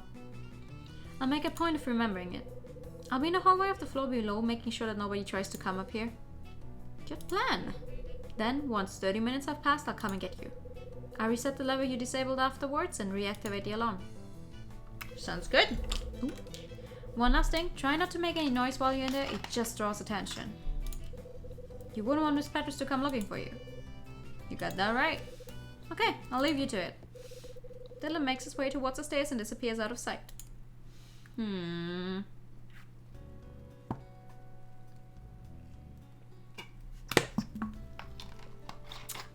Okay.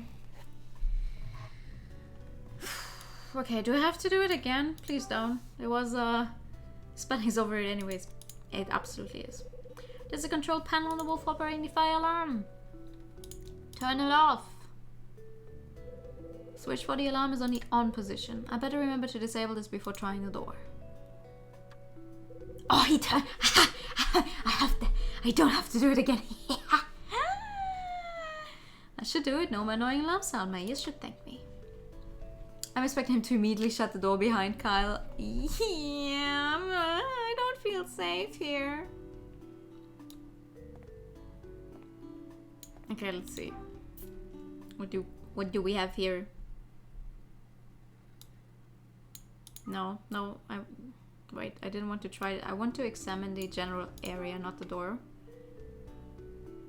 Is this the toolbox? There's a toolbox fixed to the wall. And that is for the doorstop, but there's a wooden doorstop inside the toolbox. Well, there's a doorstop Dylan told me about. Nice, okay. I pick up the doorstop. Okay, what's this? It's a blackened set of pliers. And this? The wrench looks pretty old. I must see a lot of use in a place like this. And you're not going to take 8 of them? Okay.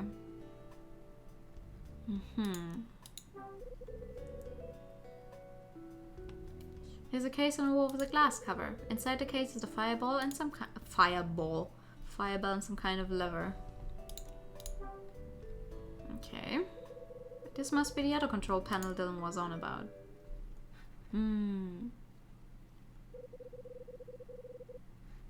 Right, so Dylan said you just need to pull the lever inside the box. Let's see here. I mean, first I guess I have to get this thing open. Oh. Whoa. Cover just came off.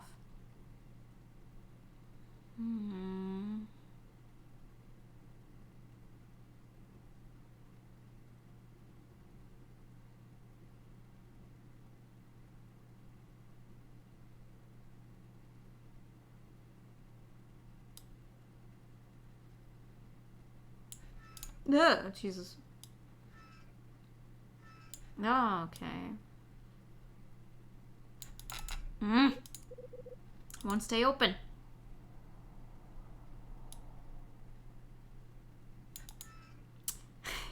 I can't click both at once.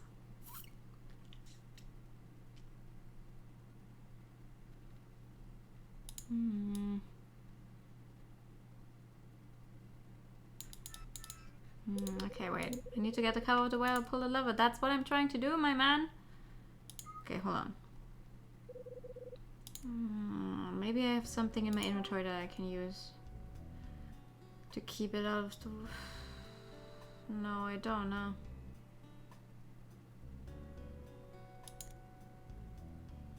Can I use a ruler on it?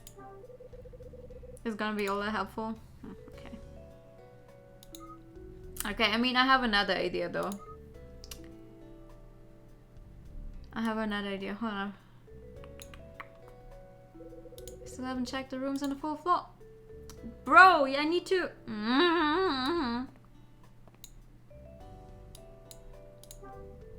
I have an idea, but... There's a toolbox. Pliers are not going to help my case. No, they're not. I could screw... You know, take off this screw maybe, but I don't have a screwdriver. Because if I take off the entire thing, I should have no problem taking off the thing, right? Like pulling the lever. Hmm.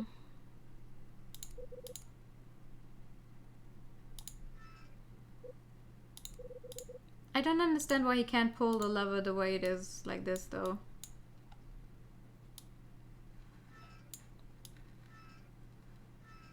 Hmm.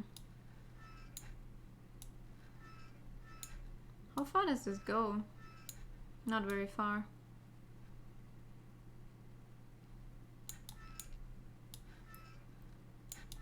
Oh, this is so stupid. Simultaneous taps are very nice on the DS, but I'm not playing the DS, right?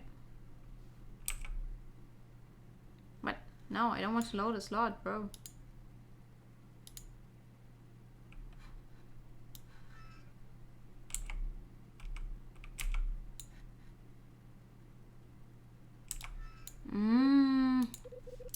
It won't stay open.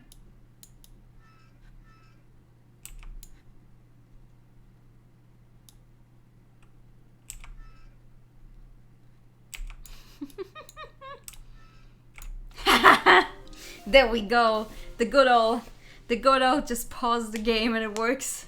I should do it now. The lever's turned off. Now the fire door should open. I might not be able to press two things simultaneously, but I have the power of stopping the game. Woo! Let's go. This is actually what they tell you to do in the first game. In the first game, there was that one puzzle where you have to click through things simultaneously. That is literally what Google will tell you to do when you're playing this game on an emulator. That's what they tell you. They tell you, you know, pause it and then put your mouse where you need it to be after you pause it, and then just kind of get lucky with pressing it at the right time, and then it should work. This is the 4th floor. Seems what I heard was right. It's still just like a hotel up here. Okay, time to have a look around. Before I go, I should probably actually use the doorstop, right? I'm gonna be stuck in here otherwise. I place the doorstop underneath the fire door. Good. That should do it. Okay, let's see. So, 404.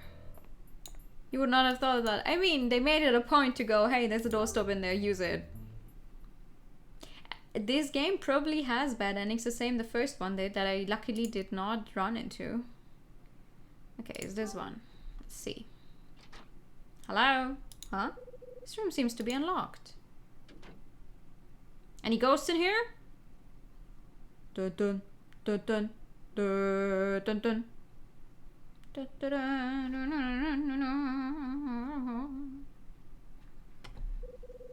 There's a distinctly moist smell in here. Excuse me, a what now? So the hotel rooms have been left like this for all these years. Oh, ew. Yeah, okay, not a fan. Okay. What do we have here?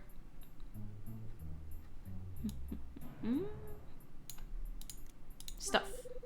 Some pieces of paper scattered around on the desk. Okay.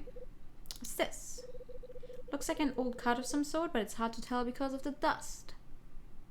Michael McGrath, it says. I can just about make out a star symbol underneath the layer of dust. It's also got Hotel Cape West written on it. What kind of card is this? I can make out the letters clearly enough. I mean, come on, it says Michael McGrath. You can see that McGrath. I'm gonna have to get rid of all this dust. Do I blow on it? Oh no. Oh no, I can't. Does that even work with an emulator? Quick question, does that work?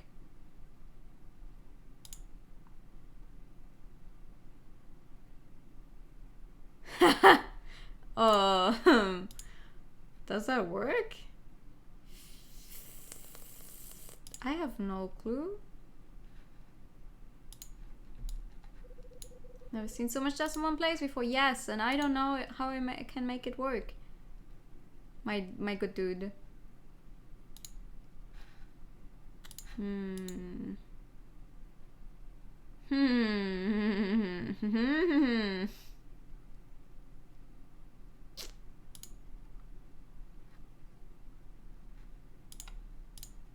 Control.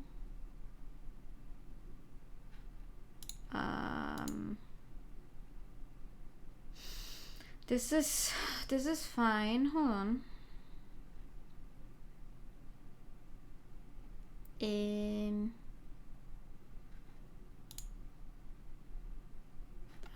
That is not what I wanted.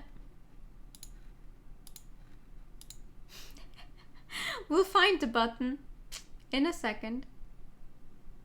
We'll find it. Sure. Just give me a while. It should be somewhere in here. Yeah.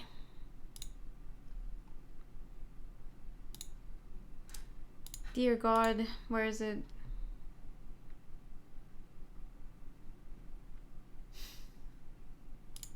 Hotkey config. Microphone. Oh, I don't have a microphone config.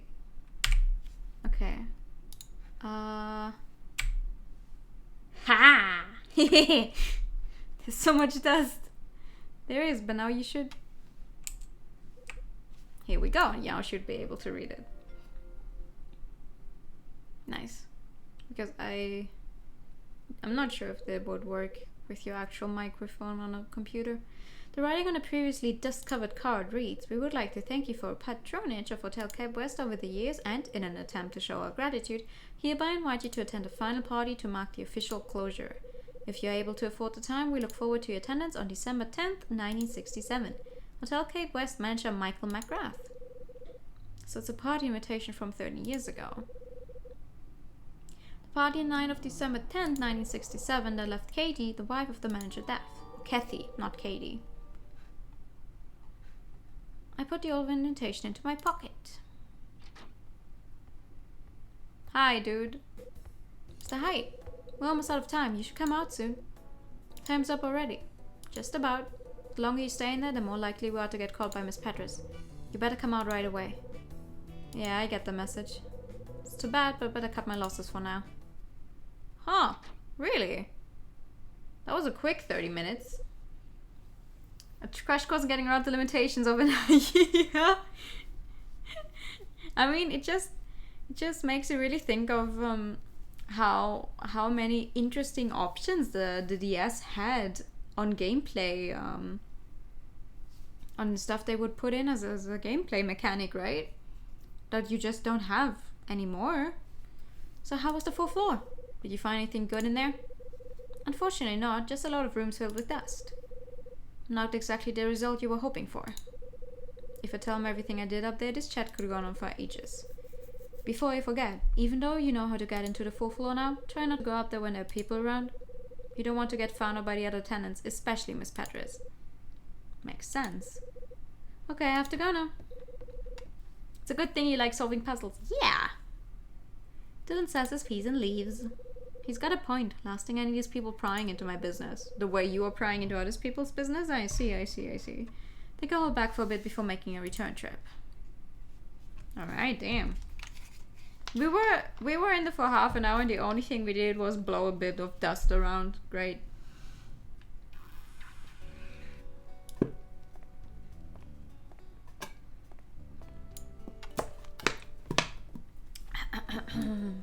Alright. No one saw me. I was never on the 4th floor. Oh. You damn fool! Oh no. I can hear some raised voices coming from further down the hallway. What's going on here? What's going on here? Hello? Fashion disaster and grumpy old man. Looks like Tony and Frank are having a bit of a disagreement about something. Yep.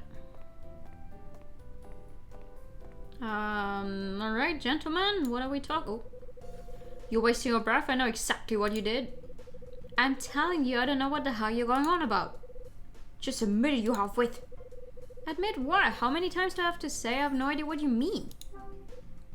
Hey, is there a problem here? Tony, you wanna explain what's going on here? Hide. It's nothing, just a bit of a communication problem. Is that how you'd explain it? The old fool's accusing me of being a thief. And again? Someone's accusing you of being a thief, really? Excuse me. You spent 25 minutes messing with the control panel cup. You're a shifty looking guy, that's why I'm asking you about the theft. Just own up to what you did and we can put this matter behind us. How can I own up to something I didn't do? You better stop throwing those accusations around real quick. I don't care how old you are, I'll take this to the next level. Tony, maybe you should come down a little. Thank you. If you start throwing your fists around, you're gonna regret it later. Thank you. When he gets agitated, he soon resorts to his fists. He's simply that kind of person. I'm warning you, Grams. See what I mean? Mr. Raver, I'm not trying to interfere, but you might want to take this discussion elsewhere. Shouting at each other out in the corridor is just gonna annoy the others. A good suggestion, Mr. Hyde. Tony, this is not over. We will continue this later. Frank utters his farewell and leaves. Senile old fool? Tony, mind telling me what the hell that was all about? Same old crap. Why is he accusing you? Are you sure you didn't do anything to set him off? I haven't done anything. He's got his facts wrong. Not really surprising at his age. Have you got any idea why he's on a warpath? It's his tape recorder. The one he always carries around with him during his strolls. Can't say I've noticed what it's like. What's it like? One of the small ones, the kind that fits in your hand. When he's on his walkabouts, he always has it in his hand. He seems to spend a lot of time walking around muttering stuff into the thing. Everyone in the building's seen him doing it. Anyway, he started grinning at me because the thing's gone missing. Why did he assume you had anything to do with it? Don't know. We only bumped into each other by accident. That's all it took to set him off, the old crank. Where did you run into each other? It was in a lobby, just after he'd come up from the basement. There's a basement? We've not been to the basement before. When was it? I'm not sure. Is it important? It'd be better if you could tell me. I'm pretty sure it was just after 4. Can't believe I'm being put through this again. Why do people always figure I'm to blame? Tony, so you're absolutely positive you had nothing to do with the tape recorder going missing? I'll tell you, man, I'm clean. Look, I gotta get out of here for a bit, get some fresh air. Later, Hyde. Tony walks off. It's got Frank so worked up. There's something fishy about this, almost like he's hiding something. Poor Tony. They really said we're gonna put one character from the old game in, and just to make him like the one that always gets blamed for something happening, despite it not being something he did. Okay, a basement. We've not been to a basement. Oh, there's a basement. Huh. Cool. I do not like the basements in these games.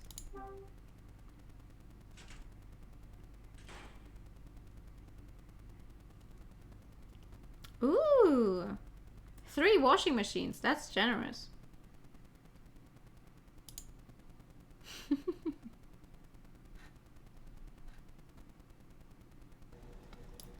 Okay. Oh. Wait. Maybe he just lost it. What's that thing? Son, is there something under the table? Could it be? Yeah. It's a tape recorder. It appears to be slightly cracked, possibly from dropping onto the floor. I pick up the broken tape recorder. It must have cracked when it fell from the table. Guess I better return it to its owner. Alright. Well, that was easy. What floor does that guy live on again? One above us, right? Because we can always hear him walking around in the middle of the night. So 302. We're getting a good workout with these stupid stairs.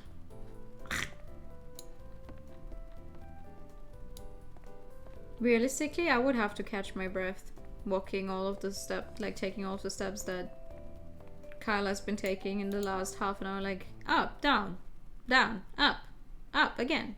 Knock, knock. No answer. Well, can't knock it till I've tried it. Not in. What a pain. Too busy searching for your recorder to actually get it back, eh?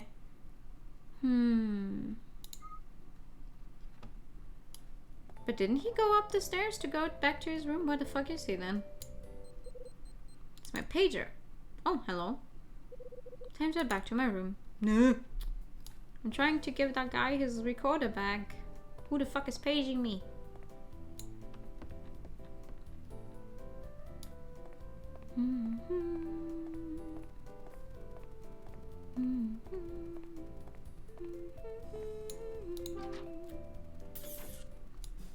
I mean, wait, it's gotta be Rachel, because Rachel is the only one who pages us when she wants a call. Hello. Time to get Rachel on the phone. Red Crown, how may I help you? It's me. You have an update for me? Yes, I've unearthed some extra information on Rex Foster. What is it? Before he went into insurance investigations, he worked as a reporter for a magazine. What kind of magazine? It was called Los Angeles Beat. It was a weekly publication that covered current affairs. Looks like it was pretty classy too. How does a guy working for a decent magazine like that end up doing dirty work like this? That's the question. You got anything on the hotel? Not yet, I'm afraid. I still got a few leads to follow up on though. Understood. I didn't mean to have you work through Sunday, Rachel. It's no problem. I didn't have any plans anyway. Plus, it's nice to hear your voice. Yeah, yours too. Aww. He's somehow only walking as much as in the first game, but over more days. Yeah! You're right. I nearly forgot. Better go and see Frank's back. I mean, what? You just called for like 2 minutes. I don't think he's going to be back already. The hell? Tony's door is open. Hello? Just take a look through the gap in the door. Hey! Ayo, Frank! Ayo, Frank! I can see the back of Frank. What's he doing in there? Ayo, Frank!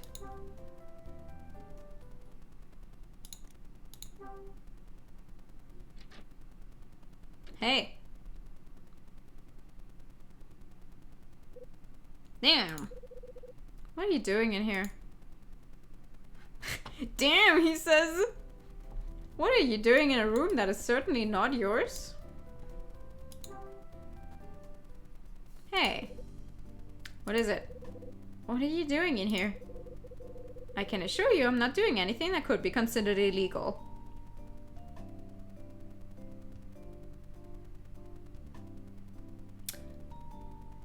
I'm not sure I will believe that. Not that it's any of your business anyway. I'm not interested in being lied to, tell me the truth. This is Tony's room and I don't see him around. How did you get in and why are you here? Hey.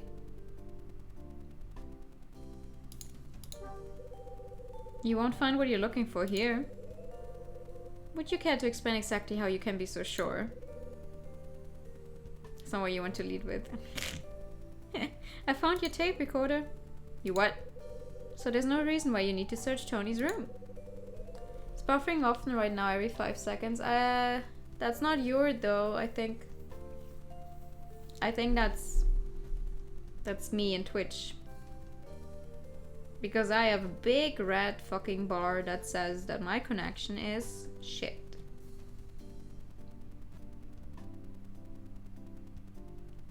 Can't tell you why though. Because everything else is running very smoothly for me.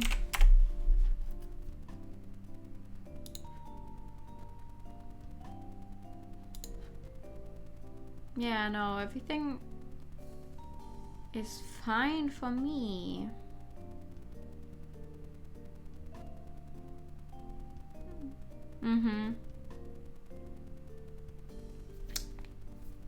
I don't know. I'm sorry.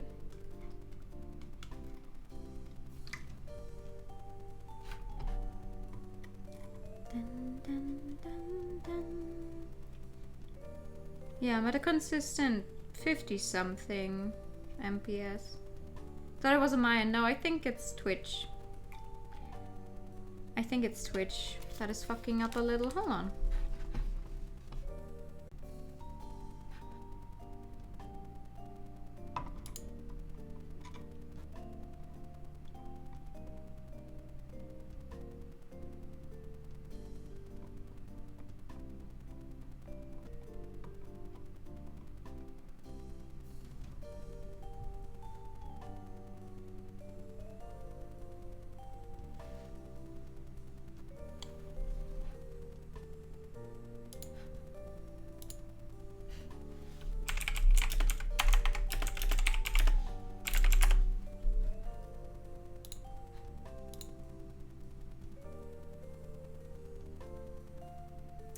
Hello. Hello, hello, hello, hello, hello, hello, hello, hello, hello, hello, hello, hello, hello. I think we should be back. I hope. Hoi! You're alive. Okay, that's good. I hate having to restart stream because every time I do that, I feel like it's going to be even worse than before, but we're just gonna hope for the best. We're just gonna hope for the best. Alright, time to confront this old man. If you got it, please return it to me at once. I have something extremely important in a tape recorder. Do you know? I'll give it back to you, but before I do, I'd like you to answer my questions.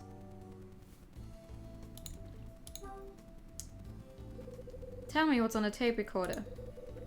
Why should I share details of my private property with you, Mr. Hyde? Because I found it, and I'm not going to give it back unless you tell me. Now you listen to me, old man. More importantly, how did my tape recorder come into your possession in the first place? It was on a laundry floor. I found it on the floor in the laundry. You did? You told me you went to the laundry today, didn't you? Are you maybe beginning to realize that you got the wrong man? Perhaps now you can tell me why you were so quick to point a finger at Tony. Isn't it obvious? He looks like the kind of person who go around lying and stealing. Ayo! That's not nice to say. Oh, you have a bad snowstorm coming in. Okay. Sheesh, hope you stay safe. Have a great night. He has a criminal record too. Once a person has committed such crimes, it's very hard to break the habit. He might think he wants to put all that behind him and start a new life, but he can't. I don't think it's up to you to make that decision. Of all the people who want to start a new life, there's always some that succeed. I think the numbers are very low, though. In Tony's case, I'd say it's next to impossible. He can't change, at least not until he feels genuine remorse for his shady past. What kind of things did he do? Tell me what you think Tony did. He's responsible for a violent incident that caused a lot of pain and suffering. When did this take place? Actually, it happened twice. The first time was 5 years ago and the second 4. He was also arrested for theft, but there wasn't enough evidence to convict him for it. Why do you know all this? How do you know about Tony's past? Tell me how you know so much about Tony's past. So you don't have to leave the house for a while. Oh, okay. I've got friends in the police force, Mr. Hyde. They give me information. What is it? Are you trying to say that you're an ex-cop? About time you pieced that together. I worked in the LA police force right up until I retired. Now I'm beginning to make sense of all this. Mr. Raver. What is it? I don't really give a damn if you were a cop once or not, but I strongly recommend you stop assuming people are guilty without gathering all the facts. Tony didn't take your tape recorder. He had nothing to do with it. Searching his room won't make a blind bit of difference because I already found it elsewhere. It was on the floor in the laundry all along. Here, this is it, right?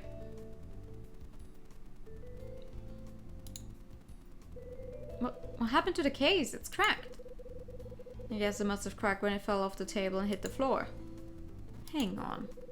Where's the tape that was inside? I have no idea. This is how it was when I picked it up. I see.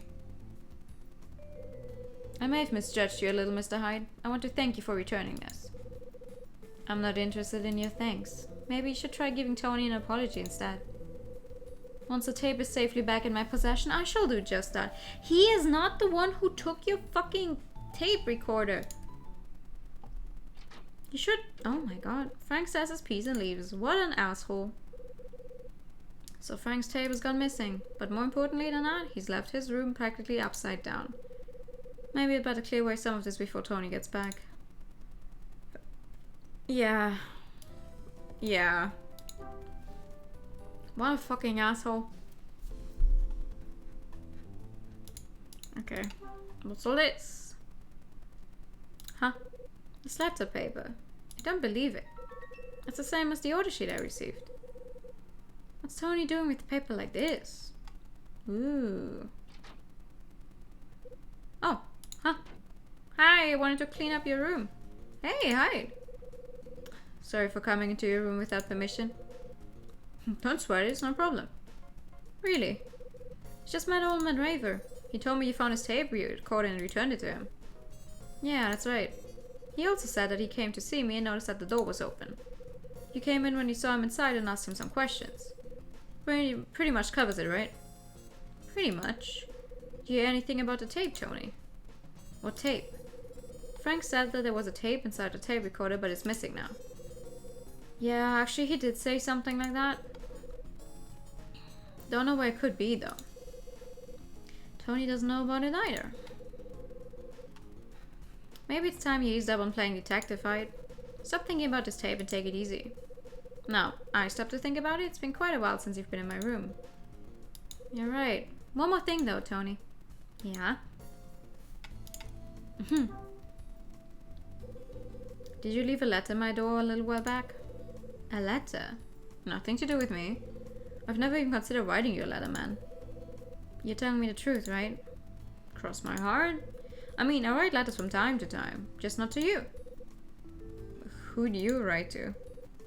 Thought you've guessed by now. I write them to Betty. Got this plan for us to give each other presents at Christmas. Problem is, I just can't seem to get the wording right.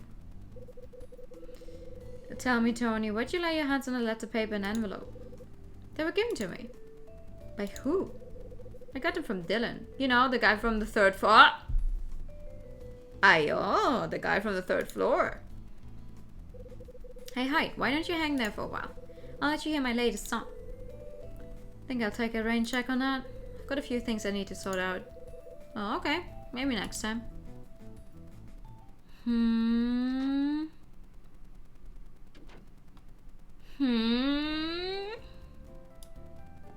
Oh, thank you for the hydrate time.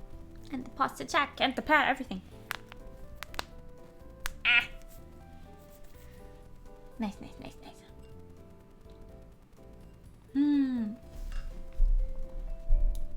Dylan is getting more and more suspicious by the minute. What floor does the guy live on, though? Kazuvu.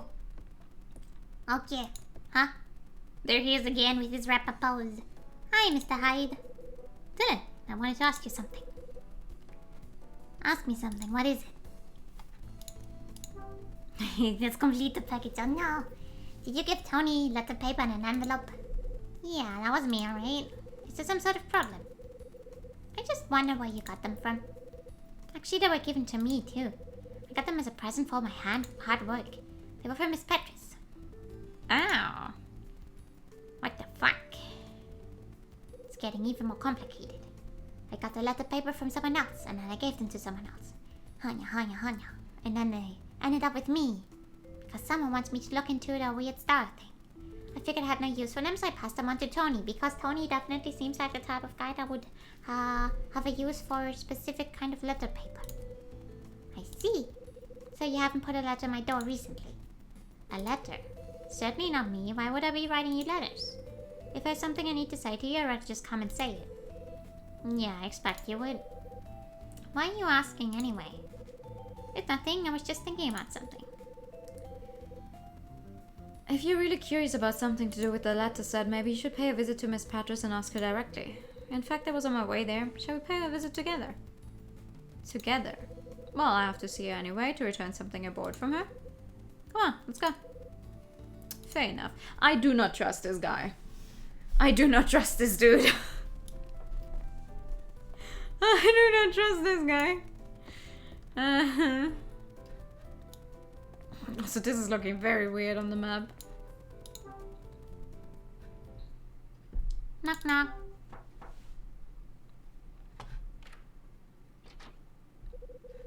Oh, I wasn't expecting to see the both of you. Is there something I can help you with? It's nothing special. We just bumped into each other as we were both heading here. I came over to return these to you. Here you go. That is a great many keys. What the fuck? What were those keys for? Why, thank you, Dylan. Okay, now I can leave you both to it. See you later. Dylan hurries off. What were those keys? They're the spare keys to the apartments. Dylan occasionally has need to borrow them from me. For one, it's necessary for when he's doing certain types of maintenance. Okay, that makes sense, but also I do not like the fact that just this one random guy could technically go into every single apartment whenever he wanted just because he can simply borrow the keys from you real quick. So, Mr. Hyde, to what do I owe this pleasure? I just wanted to ask you something, actually. Oh, and what might that be? Did you write me a letter? Did you give Dylan a letter set? A letter set? Oh, yes, I remember. Yes, I did give one to him. I see. Yes, I remember it clearly now. Can you recall where you got it from? Why, Mr. Hyde, would you like a set too? If that's the case, I'm going to have to disappoint you. That was the last one I had. If you're really keen, though, you could try buying one yourself. If memory serves, they are on sale at the local drugstore. They aren't very expensive either. Interesting. So I can pick up an identical set quite easily. So much for that. Have you left a letter at my door recently? A letter? Well, I put a copy of the closure notice in your mailbox, but nothing more. Have you not checked it yet? Actually, I've already read that letter. That's good to hear. Is that all you came here to ask me, Mr. Hyde? Yeah, that's just about it. Sorry to have bothered you. Oh, actually, there was something else. There was. Mr. Wolf from room 201 has promised to settle his rent after all. Tony said that, did he? He did. He called me earlier to assure me that he'd be settling his debt soon. That's good news. It is. Now I must be going. It is, but I truly, truly doubt that he actually has the money. Max returns to the comfort of her room.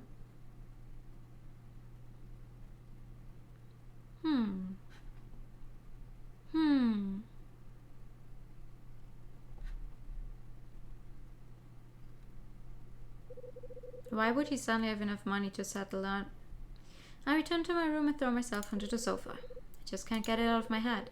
Who could have sent me that order sheet? Doesn't matter how hard I think about it, there's no answer inside.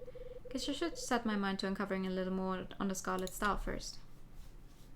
Sure. I think it's time for me to take another look around the 4th floor. 9 in the evening, okay. Sure, why not?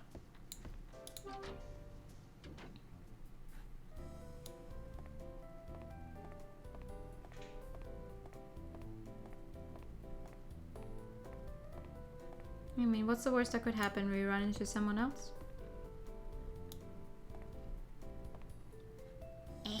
Get up.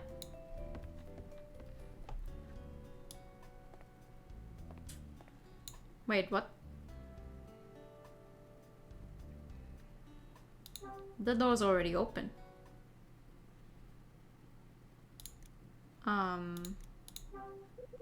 Strange, the fire door's open. Looks like whoever's in there had the sense to use the doorstop too. Time to find out who it is.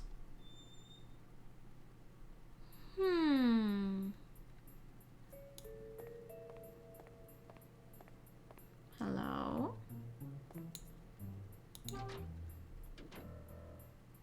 Ah! I recognize that figure. Hey! Ah! What are you doing here? What are you doing here?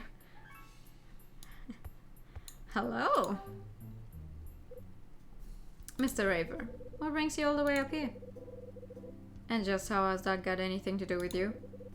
It hasn't, but isn't a full floor off limits to everyone? I am well aware of that. But I could ask you the same question, Mr. Hyde. Why are you skulking around where you shouldn't be? I kind of stumbled up here and it didn't take me long to see the fire door was open. I thought Dylan must have been inside, so I poked my head in. Except I didn't find Dylan, I found you. So I ask you again, what are you doing up here? I came here. I arrived here much like you. I noticed the door was ajar and came inside to investigate. Uh-huh. You're a very bad liar, my dude. I saw that nobody was here and thought that someone had forgotten to close the door. I'm going to have to give Dylan a piece of my mind when I see him. Frank stops our discussion then leaves the room. He must be a fool if he thinks I'm buying that story. What could he have been doing here?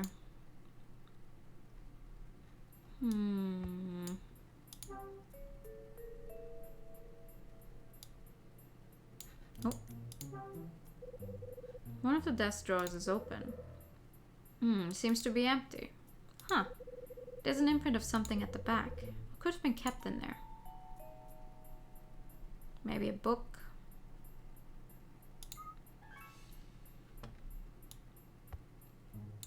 Oh. Huh? What are you doing here? Hey, hi! What are you doing all the way up here, man? I could ask you the same question. Yeah, well, I have... You have what? Damn it, man. I'm not good at keeping things secret. Spit it out, Tony. What were you doing up here? Okay. I'll tell you, but first tell me your reason for being up here. You must have a reason, right? Not really. Just taking a stroll. A stroll. You. Yeah, is that a crime now? I figured it'd be nice to see this floor before we all have to move out. When I got to the top of the stairs, I saw that the fire door was open. Now isn't that weird? That's the same reason I'm here. I hate to ask, but could you make yourself scars this time? I want to take a look around up here, but I want to do it alone. Sorry, but my stroll's not finished yet. Maybe you should go home and come back another time. Me? Come on, man, take a hike and leave me in peace up here. Why are you so keen on being alone? Just trust me on this. If you hang around, it's all gonna go wrong and I won't get the cash. Cash? What cash? Just forget about that, it's my business. I'm getting a pretty clear picture of you, Tony. You call Max to tell her that rent's coming soon. Also, Betty's thinking you're gonna buy her snazzy Christmas present. Where's all this money coming from? It's my business, it's got absolutely nothing to do with you. How are you getting all the money to pay for these things? I've got something lined up, that's all. What have you got lined up? What's with you, man? Are you deaf? Hey. You planning on ripping somebody off? Would I do a thing like that? I don't know, would you? Tony, you better come clean or else. Hi, wait a second. I haven't done anything yet. Yet? So why are you hanging around up here? Look, Hyde, I'm begging you. Let's have to chat another time. This time I have to be alone. Just turn around and leave, will you? And you expect me to just do what you say? Please, Hyde. If you don't take my advice, things could turn nasty up here. Turn nasty? Who's planning on paying you a visit? I can tell you that. Let me guess. You're expecting Frank? Please go back to your room. If you're here when he turns up, my plan's gonna disappear in a puff of smoke.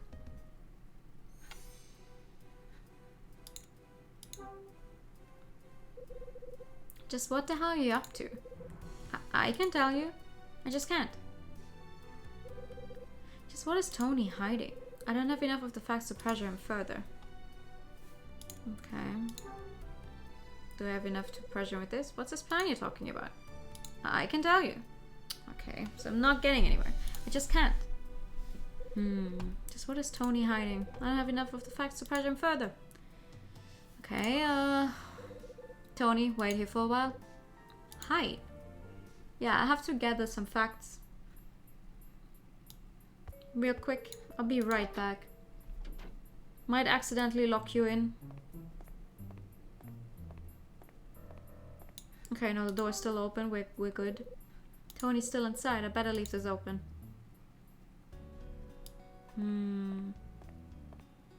No, but like, if Tony planned to get Frank up there, Frank was already there. We made Frank leave, so what the fuck is going on? Hey, dude. My friend is trying to exhort you.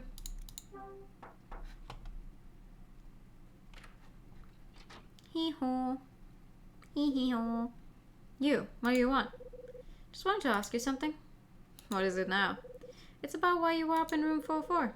Were you hoping to meet somebody while you were up there? Well, actually, Tony called me up there. Just as I suspected. Do you know why? I haven't got a clue. He just said something about having an important topic that we need to discuss. Did you end up meeting him then? No. Because you turned up and I decided not to go through with it. I see. Anyway, I'm sick to the back teeth of this subject, and I'm too busy to stand here and talk to you. Please leave. Not yet. I still have to ask you something. Did you get your tape back in the end? No, I'm still looking. Oh, that's interesting. Are we quite done now? I have things to do. Frank retreats back into his room.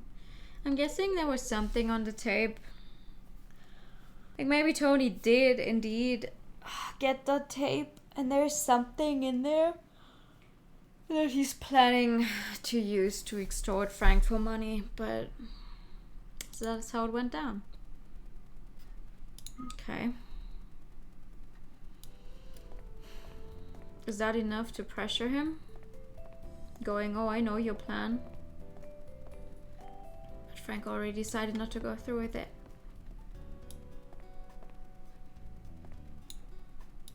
All this at 9 in the fucking evening, bro. I do not like the vibe up here. Hi. Hey, what is it? Just what the hell are you up to? I can't tell you. I just can't. If I let you in on this, then you're gonna know how worthless a human being I am. Tony. You're not a worthless human being. Really? You shouldn't have such a low opinion of yourself. But if you're so sure that whatever you're up to is going to soil your name, then stop what you're about to do and leave. It's always the same. Every time I do something like this, I end up regretting it later. That's all I do. Regret.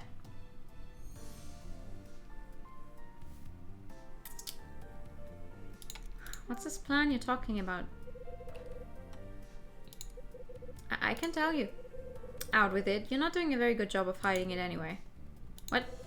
You're planning to extort money from Frank? No. The old man told me everything. He told me that you called him up here with something you need to talk about. He what? But when he got here, you were nowhere to be seen. Then I turned up and he went back to his room. That's what he said. Great, now you know. I was planning to have him meet me up here.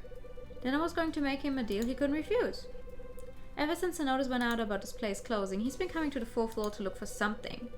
I noticed he carried his beloved tape recorder with him when he did, so I thought if I could hear the contents of the tape, I'd know what it was he was after.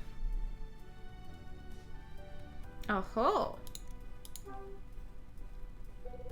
What do you regret doing, Tony? Well, you see. It's about what you did in the past, isn't it? What do you know about my past? I've heard all about you, Tony. I was told by somebody who knew about your previous convictions. Who could have told you about that? Frank Raver. Him? How did he know? He's an ex-cop like me. Used to be part of the LAPD. Even though he's off the force, he still doesn't take too kindly to ex-felons. Figures. So now you know. It's okay, dude. Where's Frank's tape? I've got it somewhere safe. I was planning on returning it to him if he could meet my price. I'm certain there's stuff on there that he'd rather keep to himself. Wait, you're certain he has stuff on there? You didn't actually listen to it? Can't believe I've been such a fool. Yeah, you've pretty much redefined stupidity this time. You really need to think more. If you spend as much time on your music as you do on these crazy schemes, you might actually get somewhere and make some money. Threatening people with violence just doesn't suit you, you know? It's It's always the same old story. I end up doing stuff that isn't really me. That's how I managed to hurt the 2 people you heard about from Frank. I just started selling some of my music then too. My manager squandered the money we'd made from the concert, and I just saw red. Can't say he looked very pretty after I'd finished with him. Oh. The second time involved some street punk. There was a die-hard fan who didn't stop listening to my stuff even after the first incident, and his punk started wailing on the guy. I jumped in and sent the punk to the hospital. This time I didn't get off so lightly. The record company severed my contract. From then on, all my efforts have amounted to next to nothing. I'm such an idiot. If you can see that this isn't the right way to live your life, then change. Yeah, you think if I could do that, I'd even be in the situation? If you're serious, then yes. If you stop thinking of ways to beat people's senses or get money from them, you'll be heading in the right direction. Sure, it'll take time and might be a pain in the ass, but you get there in the end. And you'll be able to put the old Tony behind you and start afresh. Hide. You said start afresh. You're not the first person to tell me that's what I need to do. Who told you before? The fan I rescued from that punk. You know what that fan said to me? I love your songs and I have them all, but you've got to get out of this rut you're in. You're only hurting yourself. Start afresh and put the past behind you. Start to live a better life. That's how it was, Hyde. I made a promise to that fan. I promised to start afresh and put the past behind me. I vowed to make the best music I'd ever made. Then maybe it's about time you made good on that promise. You wouldn't want to let your fans down, would you? Hyde, pull yourself together, Tony. You just have to really put your mind to it. You really think I can? You're right. What you said just now, I think I can change. I hope you can, for your sake. But what am I gonna do about the old man's tape? Give it to me. I'll look after it. Just tell him that you gave it to me and I'll sort out the rest. You serious? Would I say it if I wasn't?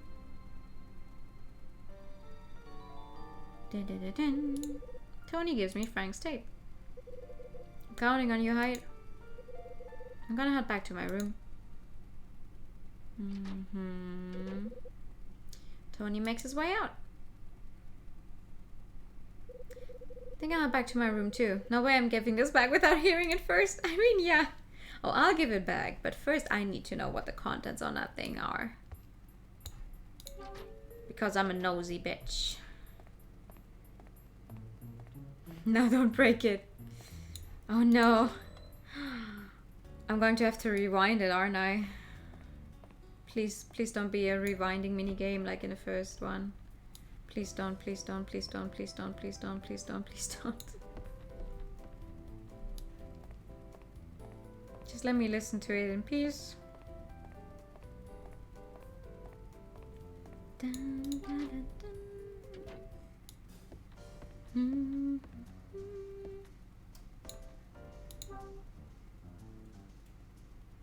Oh wait, no.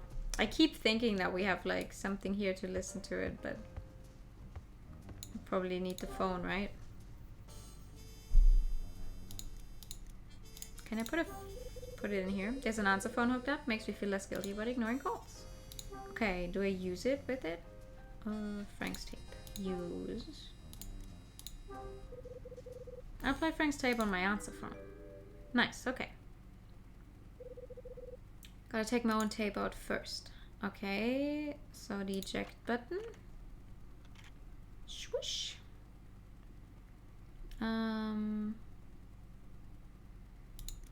B. And then put it in. Let's see what this thing says. Play.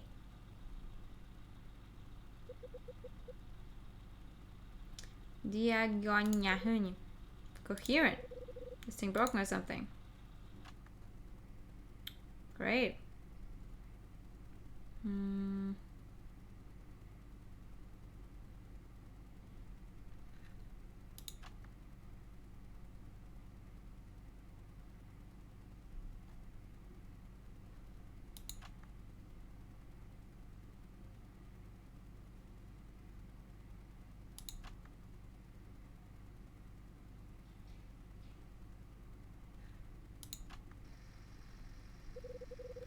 Aha! 30 years ago, a person died at Hotel Cape West. The deceased was Kathy McGrath.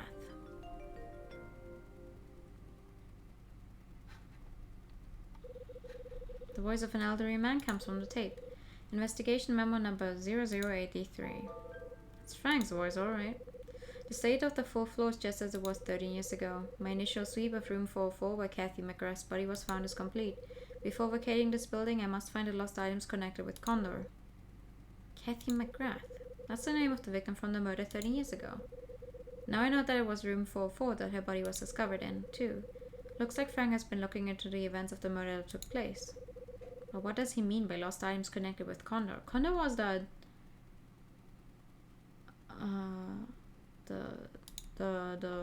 company, the group that stole stuff. The question is, why is Frank investigating the incident from 30 years ago? Without wanting to jump to any conclusions, maybe he's got some sort of connection to the hotel. Yeah, maybe he was investigating it when he was still an officer. I think it's time for me to get my hat together. Oh, end of chapter? After returning from a walk early on December 21st, I ran into Max. I asked if I could take a look around the 4th floor, but she refused. Someone overheard my chat with Max. That person was Dylan, who I don't trust. Right. Dylan said that he'd gladly show me around the 4th floor. We agreed to meet up there at 4 o'clock. My pager started bleeping, so I got Rachel on the phone. She had some new information about the murder in the hotel from 30 years ago. She revealed that the person who discovered the body was Peter Rivet.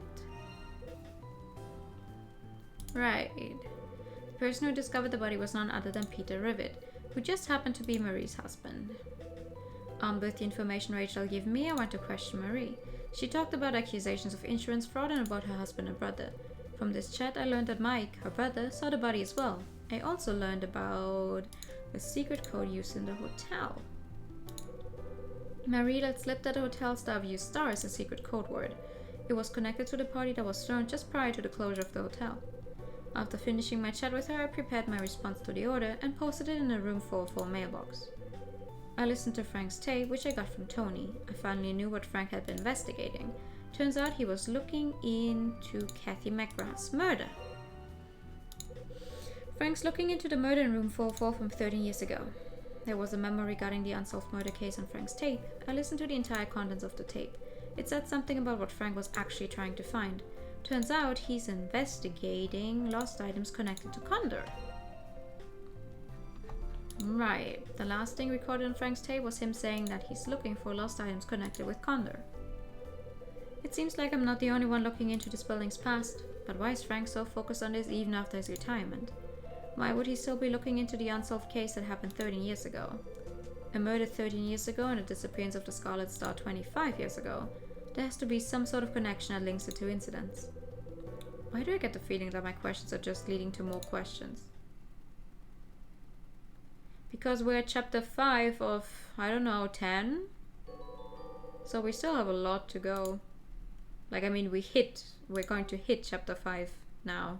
We just finished chapter 4, so...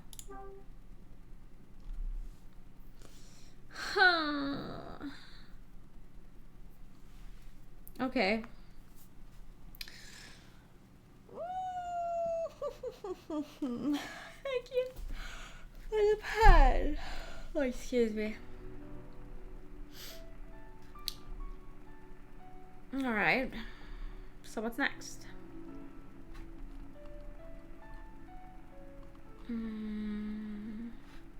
Let's see how much we can get done in the next half hour. Chapter 5, December 22nd, 1918.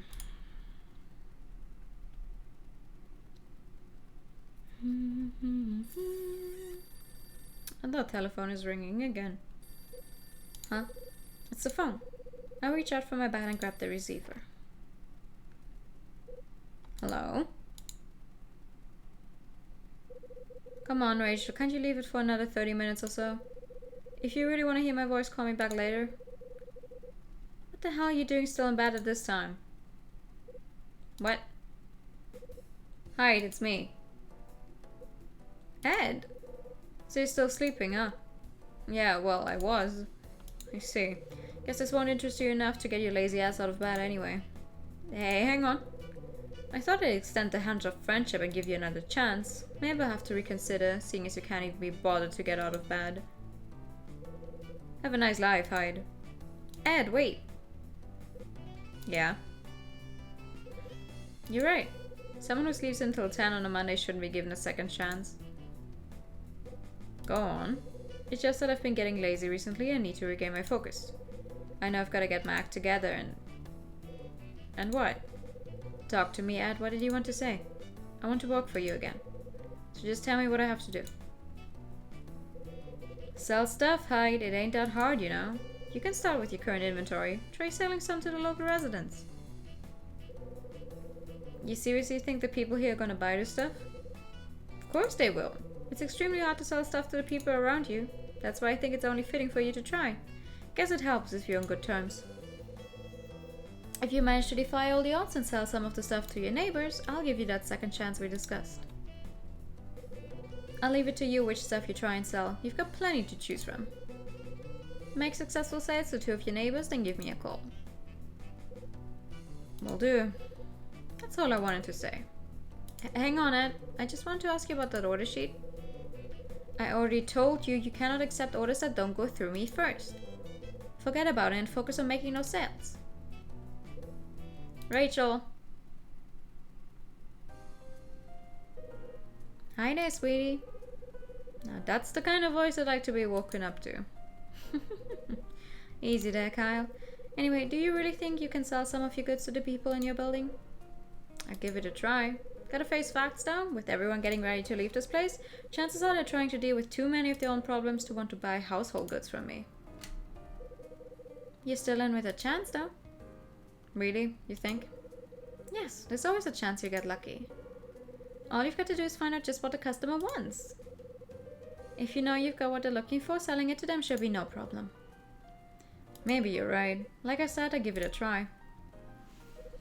I'll be keeping my fingers crossed for you. I'm keen to see how you do in this. Great.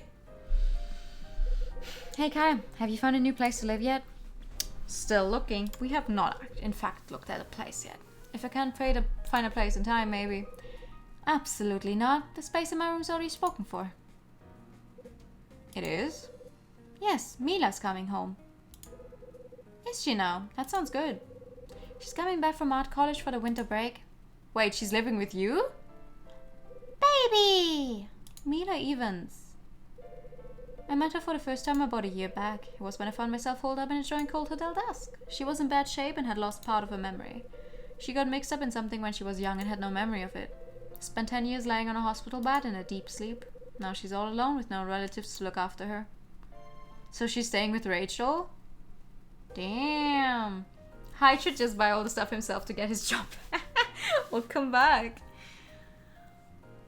Oh, how's she dealing with life at college? Well, I can't say it's all going super smoothly, but she's not slacking off. She seems to keep a lot to herself, though. She says she'd rather not bother us with it. Kyle, I think she's come home so she can see you again. She gives the impression she's got things to say, but only wants to share them with you. I'll let you know when she gets here.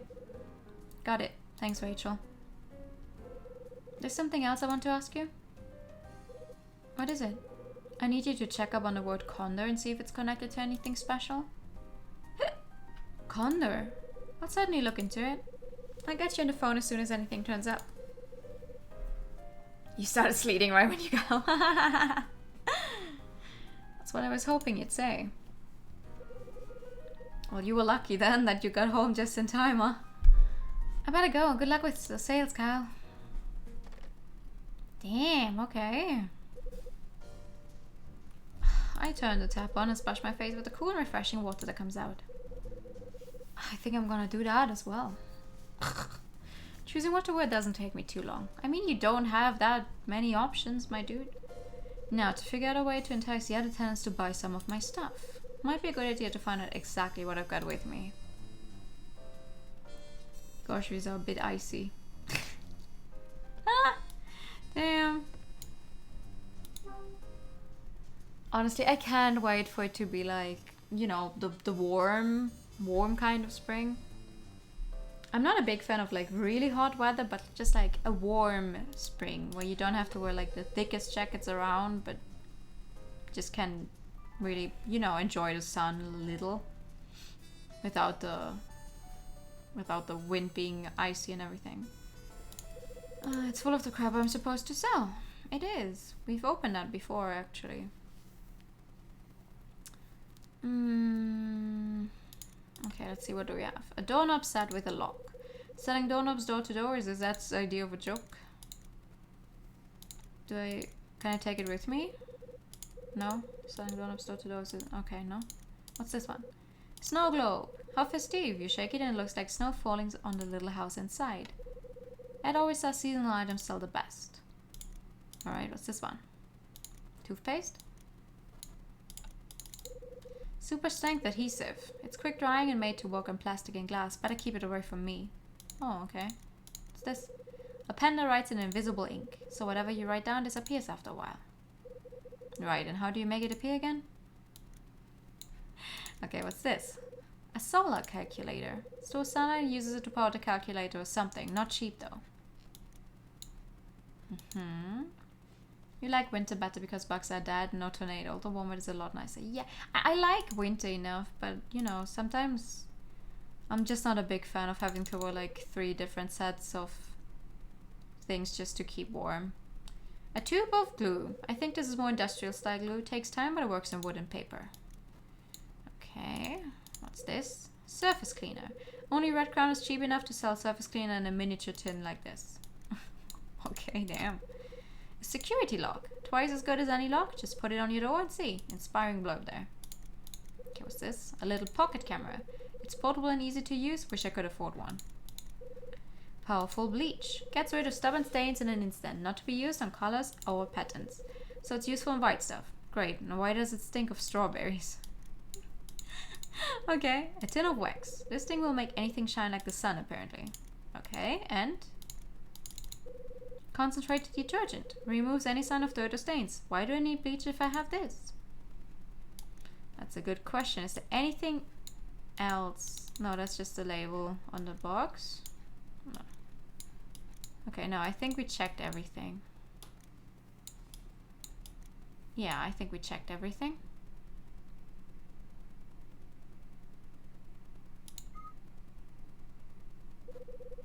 Looks like there might be some sellable items in here after all. Might as well take them all with me. I empty the entire contents of the box and take them with me. Oh, great.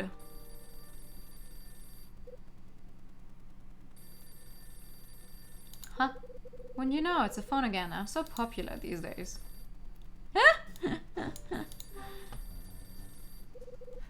My phone's ringing. We never took out the tape. We never took out the tape. Oh god. Hello, Kyle. Mom. So that's where you are. I just called Red Crown, but you weren't there.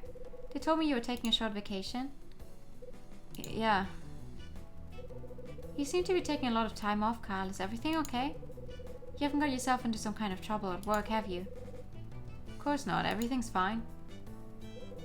Good. Then I can stop worrying. Well, why are you calling work anyway?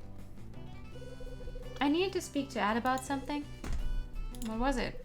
I got a call from the LAPD this morning. The what? Why? They've decided to reopen the case surrounding your father? Why? Reopen it?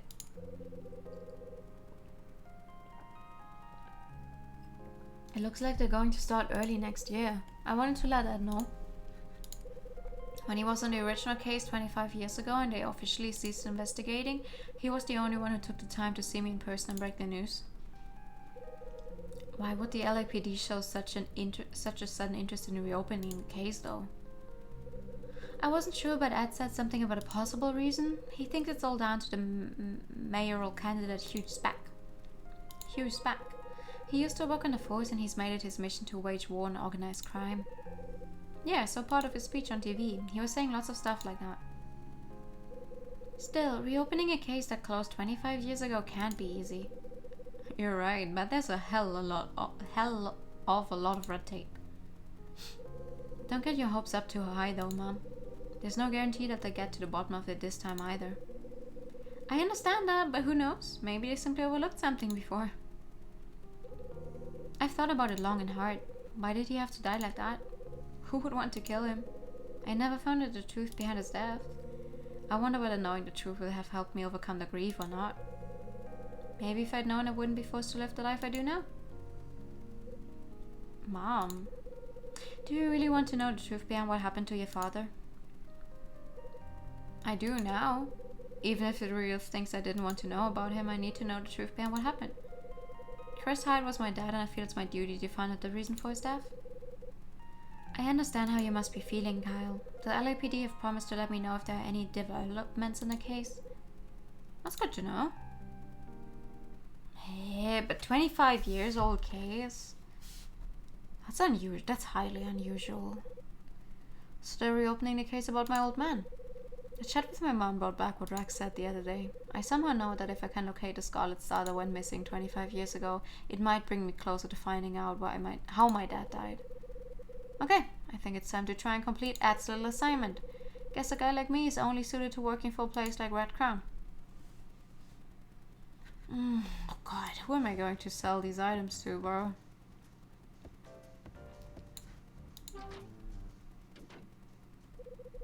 First thing to do is find out what kind of things people want. The second floor seems like a good starting point.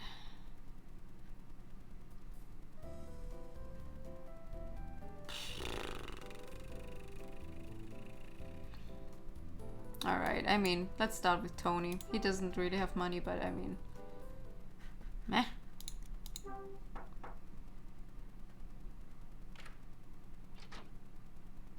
Hi. Well, if it isn't hi. How are you doing after our chat yesterday? Not great. I couldn't sleep very well after what you said. Too bad you already paid rent. Do you accept junk for payment? In fact, I ended up cracking open a bottle of bourbon I'd been holding on to. Got a nasty hangover, no? Yeah, you could say that. I got through the entire thing. Did some hardcore thinking. Turns out I managed to solve a few issues I've been having though. Yeah, like what? Well, for one, I realized music's my reason for living. Good to hear it. Did you come over just to see how I was doing? That's one of the reasons. What else did you want then? Is there anything bothering you? Bothering me? You know, like you've run out of something, you need some more. Run out of something? I can't think of anything I need to go on and buy. Looks like I'm losing this one. I've just remembered. Remembered what? There was something I was thinking about buying. What was it? It's something I can use on a guitar. Guitar strings? Tony, a guitar is pretty valuable. A guitar is an invaluable piece of equipment to a person in the music business. Musicians may make a lot of sacrifices when they're short of cash, but they'll always be willing to buy something if it's for the guitar. You got that right. Glad to know we see eye to eye for one side. We do? I'm looking for something to put the shine back on the old guitar. There's an edition coming out and I've got to get it shining before then. My guitar's in a pretty bad state, really filthy, you know. The stuff I was using before just ran out right before this edition came up. Put me in a real fix. The problem is, these things cost money and the kind of stuff I'm after is expensive. Be good if there was something cheaper available. There is, Tony. Really? You've got something like that? Yeah? This? Adds a glorious luster to anything it touches, even stone. Not sure I believe that part. It's wax. I'm not going to sell him bleach. That's not going to make his guitar shiny. Here. I hand Tony the wax. It's wax. It's a brand new product that's guaranteed to put the shine back on anything. Just apply some of this and it'll be gleaming in no time.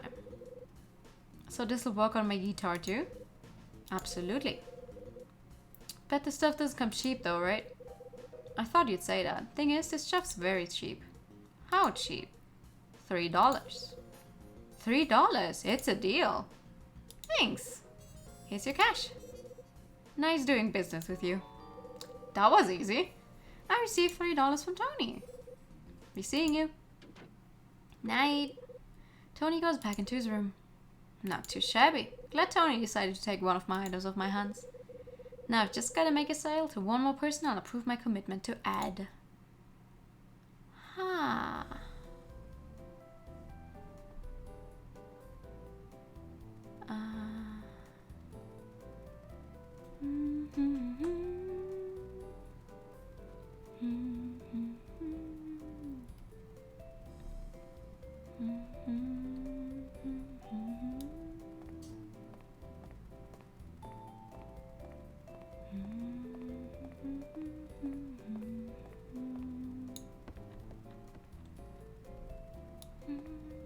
You know who we haven't talked to in a while? The French guy. Knock knock. Hi. Mr. Hi, what do you want? I want to sell you stuff, but I won't outright say it. Have you got a moment? Now. I'm a little busy, actually. Oh, sorry to have bothered you. No, it's no problem. Anyway, I've got plenty of more important things on my mind. In fact, I've got something quite serious to take care of. Oh, tell me. What have you got to take care of? Will you help me with it? Well, I'll try if you think I can. I broke something. Yeah, and that something was. It was a tiny little thing that we were going to use during filming. I see. I'm going to lose my job over this, I'm sure. I work part-time helping on a film set. I'm an assistant to the camera staff. There was a prop we planned to use during the filming. It was a fragile piece of pottery. I wasn't paying attention and I broke it. It was an accident. Oh. Calm down. I mean, that is a pretty bad thing. I know, my boss is going to kill me for sure. There aren't any others we can use as replacements either. Can you tell me how it broke? Sure, it was a clean break right down the middle. I'm usually a really careful person too. What did the director say? He told me to go and find a replacement. Of course, I went out and looked, but there weren't any that looked similar. If I can't find what we can use, I'll be fired for sure. This was my big chance. If only there was some way I could return the pot to the way it was.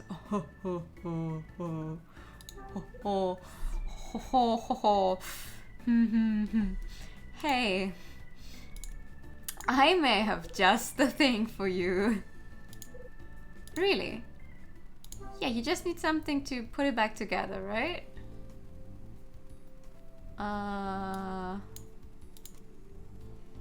It's meant to be used for glass and plastic.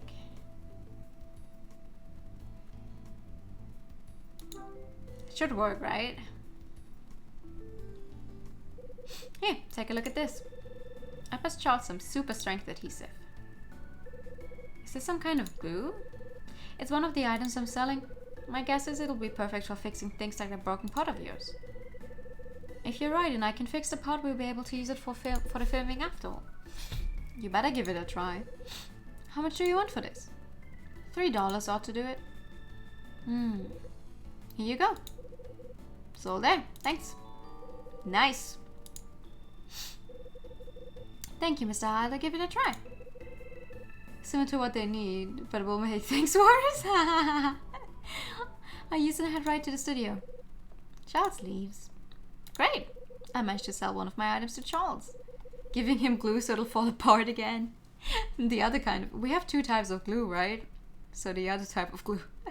That's that. I've sold items to 2 people living here in this building. Maybe now Ed will cut me some slack. No time to waste. I get him on the phone right away.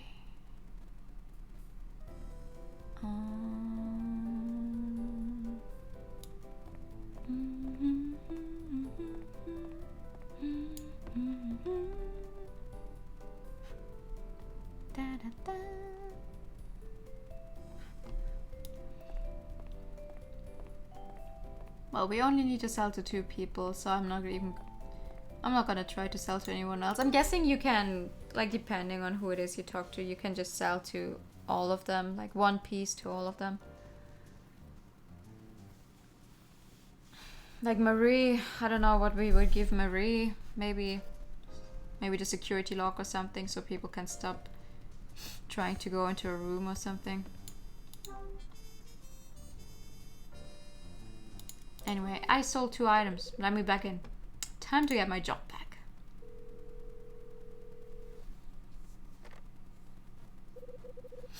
Red Crown, how may I help you? Salesperson simulator, let's go! It's me, is that around? Yes, I'll just grab him. Let me back in. Let me in. What do you want, Hyde? Just want to let you know I've passed your little test. I sold some of my items to the people living here. You did you? Faster than I expected too. I worked out what they needed and offered some suitable items from my stock. Clever. So you finally realize what it takes to sell things, huh? Yeah, the possibility of me ending up on the street. Well, congratulations, you're no longer fired. Now get your ass over to the office pronto. Hang on, Ed, there's a favor I need to ask you. I'm fresh out of favors, Hyde, don't push it. Let me stay here and work instead of coming back to the office?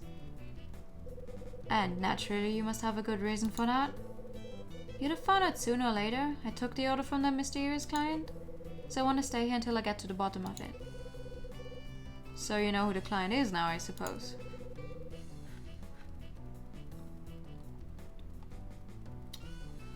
No, I haven't figured that part out yet, but I've been promised some more information about that in the reward soon. Just tell me why, Hyde. Why are you so hell-bent on completing this order?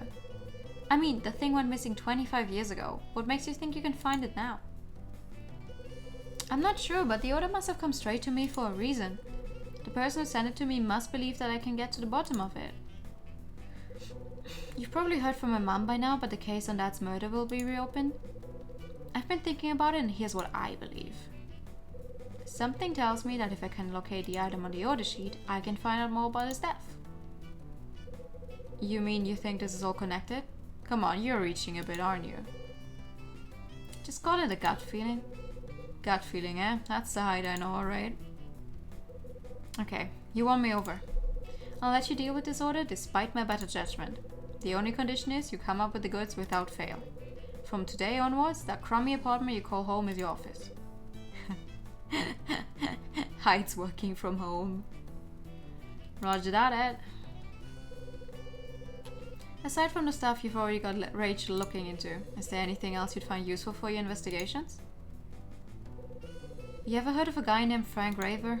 He's older than you, used to be an LAPD cop. Frank Raver? The name rings a bell, but I can't put a face to him. Why are you interested in him?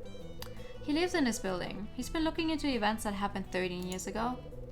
Seems he's keen on solving the case that never got solved. The victim's name was Kathy McGrath. She was the wife of the hotel's owner.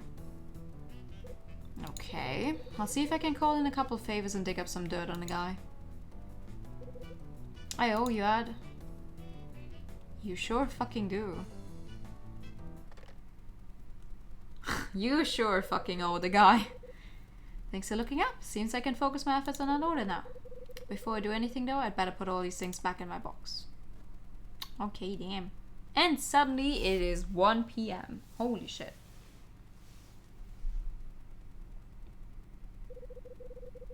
I think it's time I tried to find out a bit more about this building. When I think about who's likely to know the most about the history of this place, the one who springs to mind is Sydney, the cafe owner. That reminds me, I haven't eaten anything since this morning. Maybe I'll head down there and grab a bite to eat. That does actually sound like a good idea. Let's do that.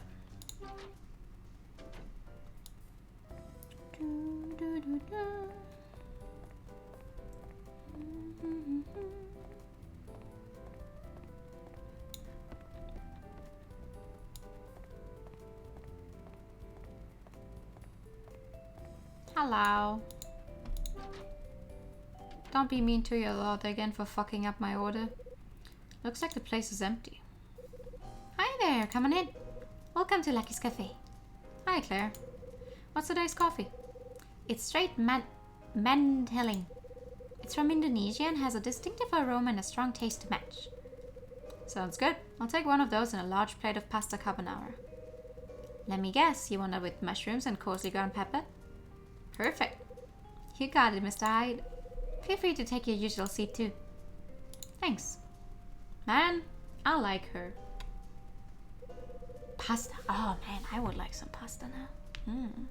It's been quite a while since I had lunch here on a Monday. Here you go. Today's coffee and a plate of carbonara. Aw, man.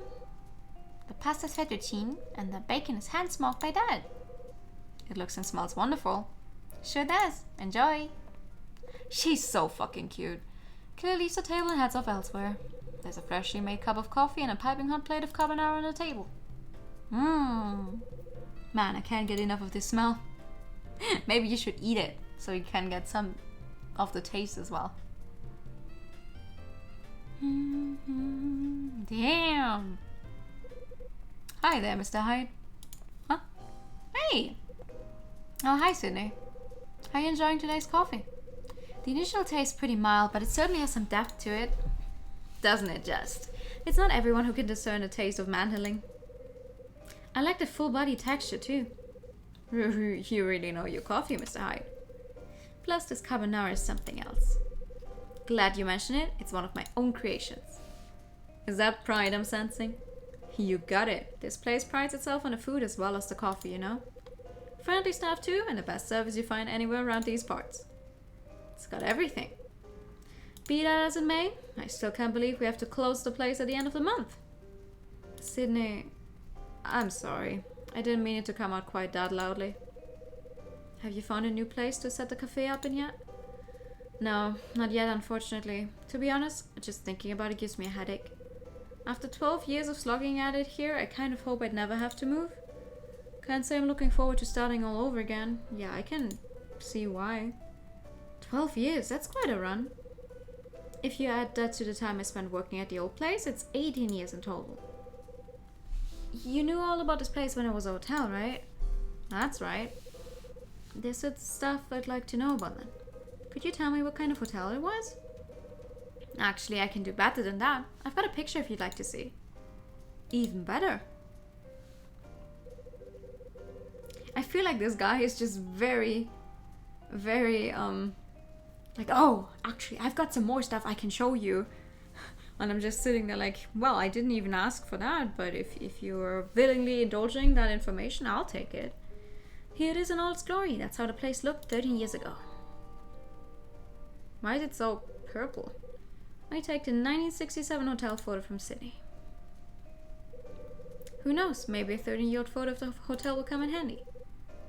Mind if I hang on to this for a while? Not at all. Just bring it back when you're done.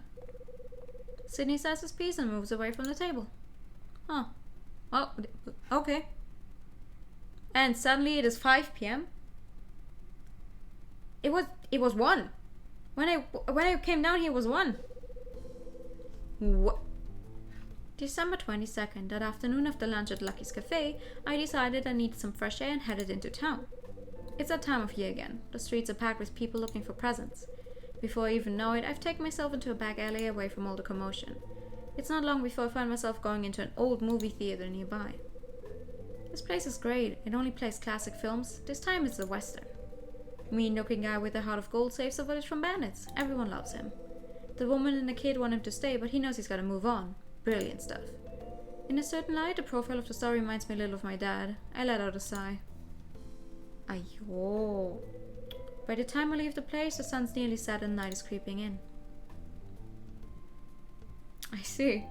The service says they're super slow. Remembering my dad has left me feeling a little heavy-hearted, I shamble back home. The building looks decrepit, like it knows its days are numbered. I look up. I notice a light in one of the windows on the 4th floor. Is somebody up there? Whoa! Huh? Somebody's coming down the stairs. Who the fuck are you? Who the hell's that? Hello there. Who are you? What's the matter? Too good to even say hello? Not that I mind. I'm Will White from room 306. Who the fuck? I have not met you. So this is Will White. After giving the guy a good looking over, I seem to recall seeing him once before. I don't. I must apologize. It's a shame you didn't remember my name. Especially since I know exactly who you are. You live in room 202, Mr. Hyde, right? That's right. Sorry, I didn't recognize you just now. It's no problem. Don't give it a second thought. I'm a salesman myself. I spend so much time away from here in business. It's no wonder most of the others in this building don't recognize me. Seems like the do-gooder gentleman time. Really? This guy is screaming suspicious. Exact polar opposite to the type of salesman I am. I'd look forward to becoming a close acquaintance with you, Mr. Hyde, but as you know, we're both about to leave this place. Looks like the most appropriate thing we can say would be along the lines of it's a shame. You got that right. Excuse me if I'm a little forward, Mr. Hyde, but about leaving this place. Have you heard any further information from Miss Petris? I'm especially interested in finding out exactly why she decided to sell all of a sudden. She just said that it's tough for one woman alone to run a place like this. Not to mention the recent bout of trouble that's been happening. I see. I can fully appreciate how running this place alone could take it out of you. In fact, recently I've been disturbed by noises coming from the floor above at night.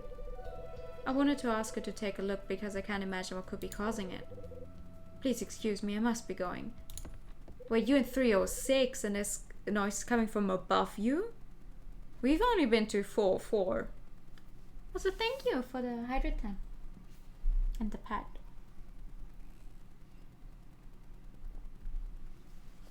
Will ascends the stairs and disappears out of sight. Wait, didn't he just come down the stairs? What the fuck? Will White, a man who certainly likes the sound of his own voice. Ah! What he told me about the noise and the light I saw just now. Might be wise to go up and have a look. Yeah, sure.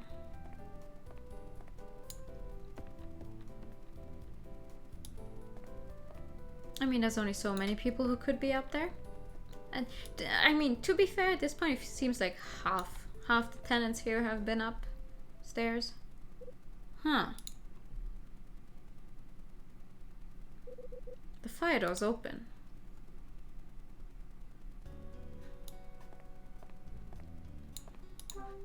Let's check it out. Huh. Wait, what? This door is open. Okay, hold on.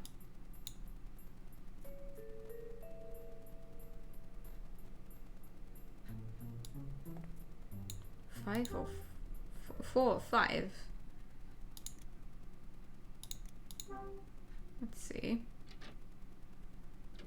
Hello? Someone's here. Hey. Dylan?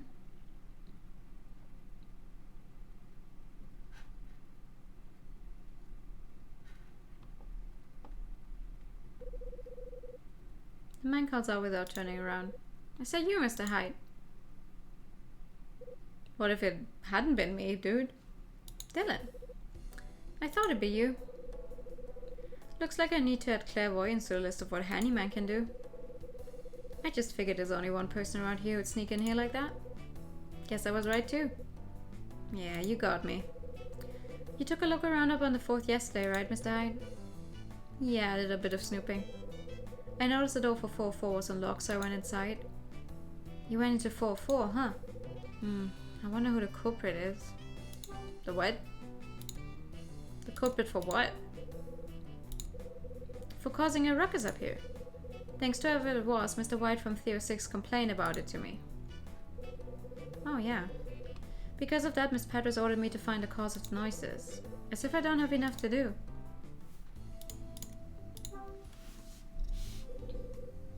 Yeah, I don't think we can snoop around up here any longer because Miss Peters is going to find out that there's several people up here. When no one is allowed up there at all. What kind of complaint was made? Apparently there was some sort of loud noise all of a sudden from this floor. Mr. White was walking up by and decided to complain. That explains what he was telling me when he spoke a little earlier. I got the impression that it doesn't take much to get his panties in a bunch. He's the kind of guy who pays too much attention to even the tiniest things, always ready to complain. To tell the truth, I don't really get on with him. I couldn't agree more, and I've only ever spoken to him properly once. That's comforting. I'm glad it's not just me being petty about something. Comforting? Yeah. You see, after we last chatted, I thought that you're a really interesting guy, and I wanted to continue our conversation from before. He apparently has time to leave, so he must do a lot. I feel he gets called on jobs, so I'm guessing if he doesn't get called to jobs, he has a lot of free time. It's not just me either, Mr. Hyde. Mr. Raver from 302 also said something about having a chat with you. Okay. Why do you want to continue our conversation? After I found out you used to be a detective, I really wanted to hear more about the kinds of things you did back on the force. I'm pretty sure you'd be bored by most of the stories that I have to tell you. I really doubt that. I want to hear stories from real cases, evidences, clues, that sort of thing. Dylan, I'm serious. Sorry to disappoint, but I really don't have anything exciting to share. I mean, except for that one time I shot my then partner who was on an undercover mission who's been missing ever since, lol. Really? That's a shame.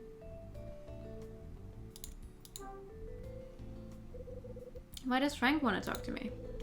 I would have thought it's because he knows you used to be a detective too. You and he must have a lot in common. So should I assume that you told him all about my past as well? Yeah, I told him, but only because he asked me. You're fucking dumbass. When did he do that? It was just this morning, actually. He asked what kind of man you were. This is what I told him. I said you used to be a cop back in Manhattan. Then 4 years back, you shot your partner, quit the force, and became a salesman. Should I have kept my mouth shut? Yes! Oh my god! Right, I'd better be going. Not sure how it happened, but it seems the noise came from a knocked over floor light. We may as well leave this room together, Mr. Hyde. Actually, I'd appreciate some time to have a quick look around. You want to look around in here? If possible, yeah. Sure, go ahead, as long as you don't damage anything. I'll lock the place up later. Be seeing you, Mr. Hyde. I don't like it. You couldn't have worded things more poorly, honestly. Uh-oh. Huh? What the hell was that? Great!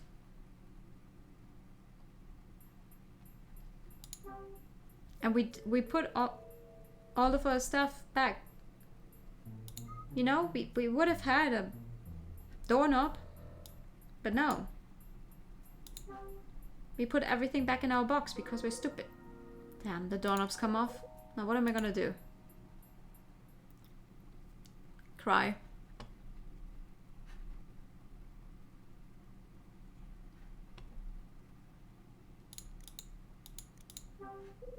The doorknob's come off. This can't be good. That's because it isn't. Turn off the lights and cry in the corner. Okay, so this is the light switch. What? What do I do? Ah! There go the lights.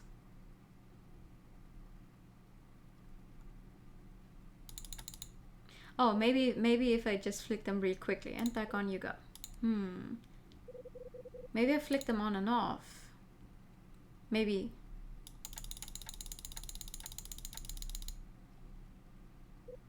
Huh? A flickering. There's something going on up there. How are you seeing this, dude? And how did you get back up here this quickly? Hi. It's you, Mr. Hyde. Dylan, I saw the light flashing on the 4th floor and thought I'd come and investigate. When you closed the door just now, the force must have loosened the doorknob. It fell off and I couldn't open the door. Is that so? I'm sorry about that, Mr. Hyde. I'm just lucky you saw my signal and came to get me out. The entire 4th floor is in pretty bad shape. This kind of thing happens quite a lot. I'll repair it later on. Okay, let's get out of here. If you say so. So you didn't do that on purpose? Yeah, you didn't lock me in on purpose? Dylan and I leave room 405.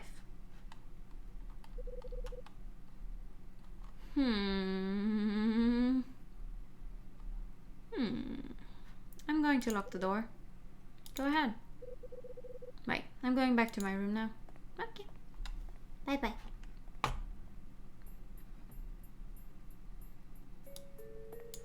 What do I do?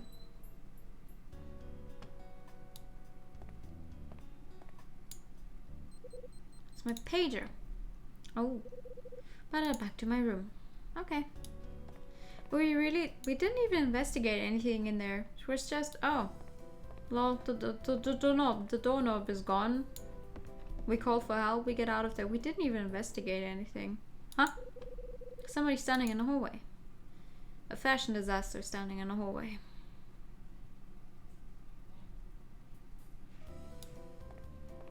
Hi. Hey there. Hi, Tony. How's the waxy board? It's perfect. Just tried a little out earlier and my guitar was shining in no time. That's good to hear. Certainly is. But more importantly than that... Hey, Tony. What's with all the smiles? Hide. You really a sly one, man. You're not making any sense. What do you mean? Come on, there's no need to be modest about it. I saw, man. What did you see? I went to see you in your room, but instead got a peek at some hot chick. The fuck?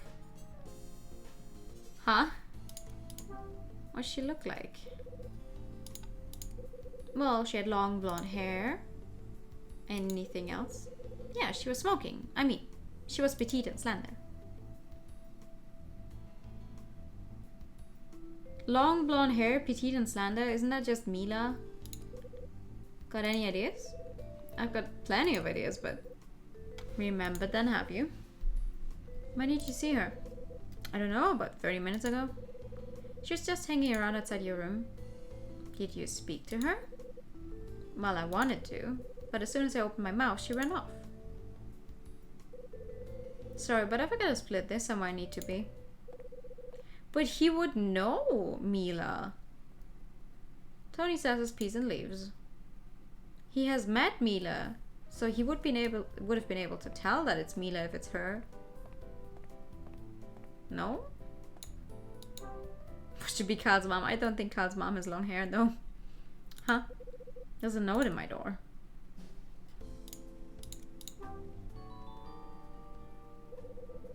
I removed the note that's been jammed into the door. It reads, "Missed you. I'll drop in another time. Mila." See? So it was Mila. God damn it.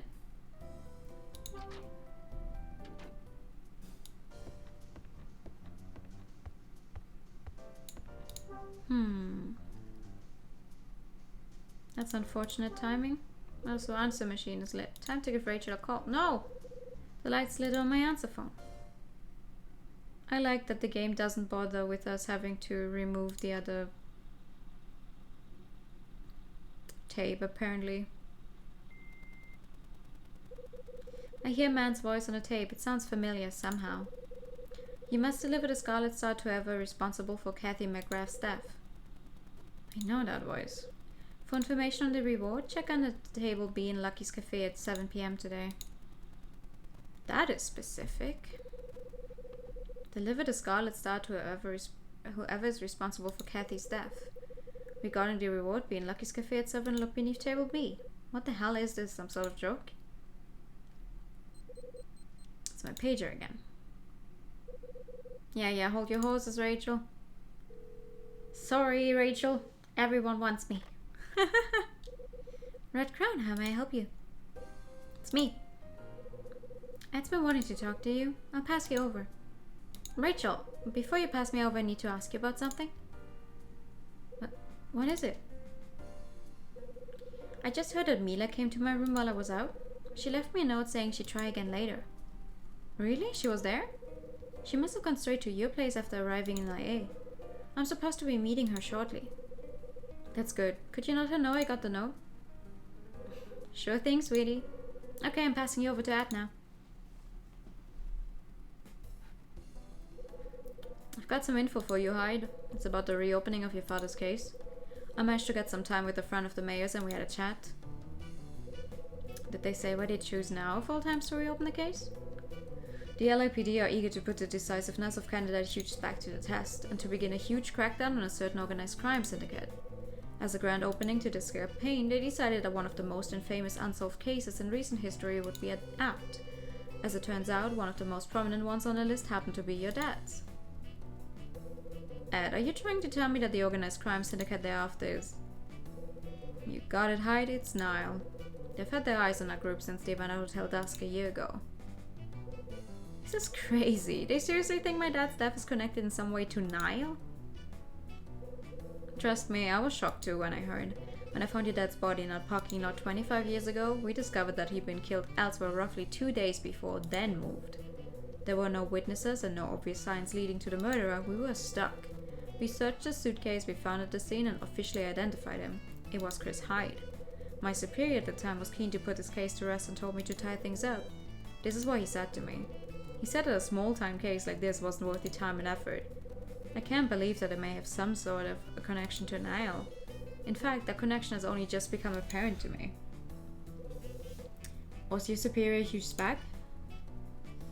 Yeah, that was him. I've got some interesting information of my own ad.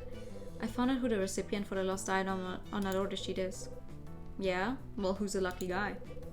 According to the client, I'm supposed to hand it to whoever was responsible for the murder that happened here 30 years ago, Kathy McGrath's murder. They want you to deliver the item to the murderer in an unsolved case. That's what it sounds like. Now it's starting to make sense. The client, whoever they are, wants more than just an item. They want you to investigate the events in that building's past too. So it seems. There's something that doesn't sit right with me about all this Hyde. I know what you mean. I'm still looking into Frank Raver. I'll call you when I have something. Got it. Bye.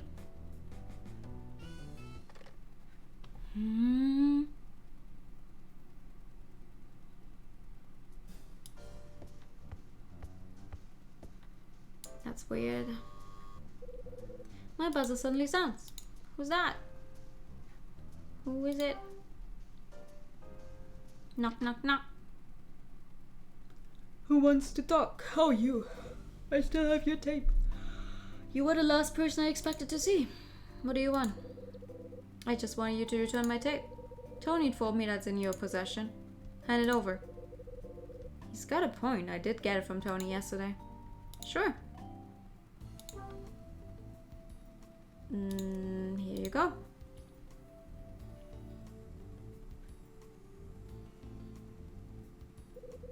I hand Frank's tape back to him. Yes, that's my tape, alright. Perhaps you'd care to tell me how my tape entered your possession, Mr. Hyde? I'd be very glad to know. What did Tony tell you? He told me to ask you. Now, please enlighten me.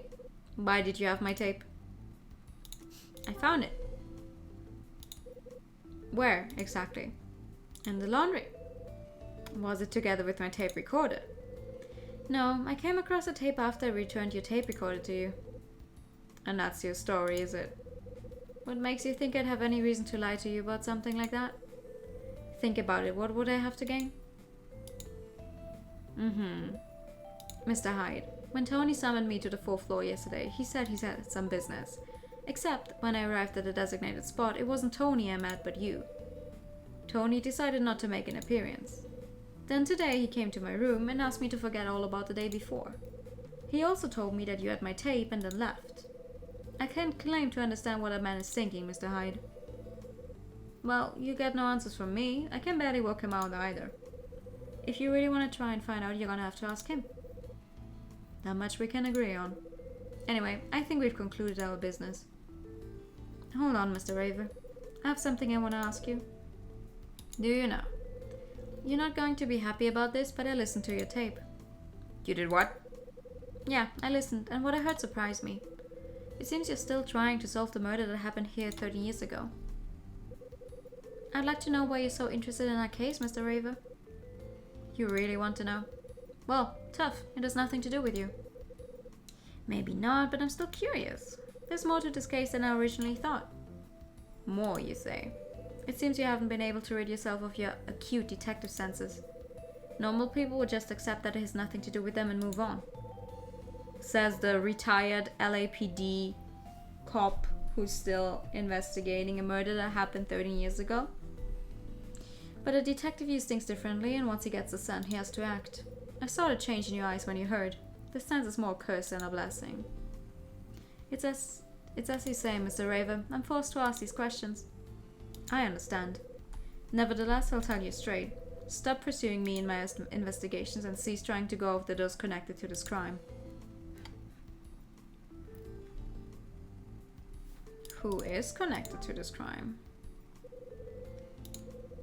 seems you've not taken my advice, Mr. Hyde. Spit it out. Come on. Take a look at this graph.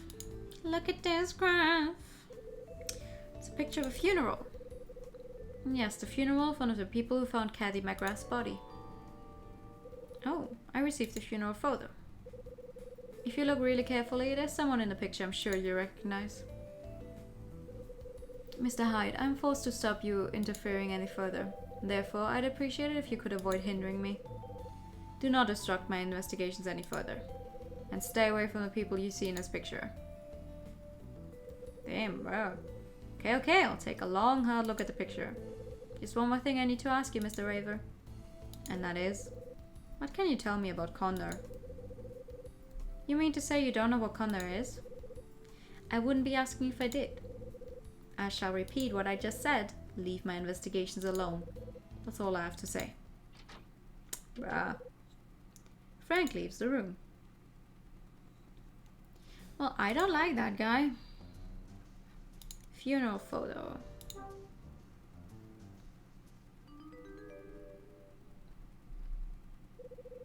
What am I supposed to be looking for?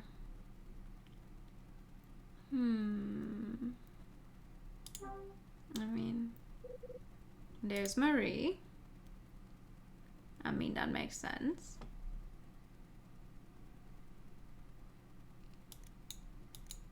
Oh, hello. Hold on. Rex. What's Rex doing in a photo? That's a very good question.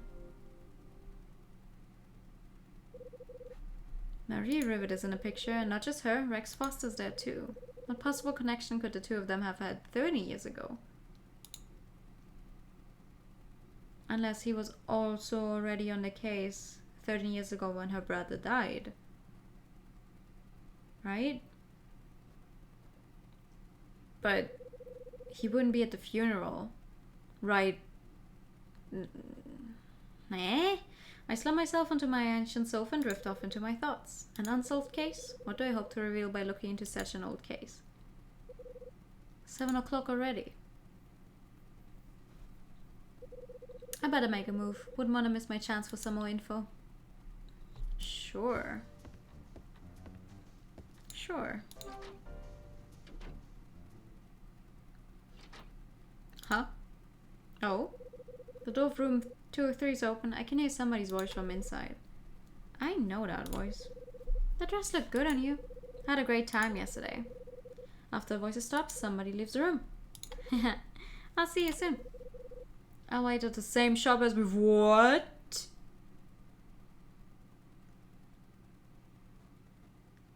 What are you? What?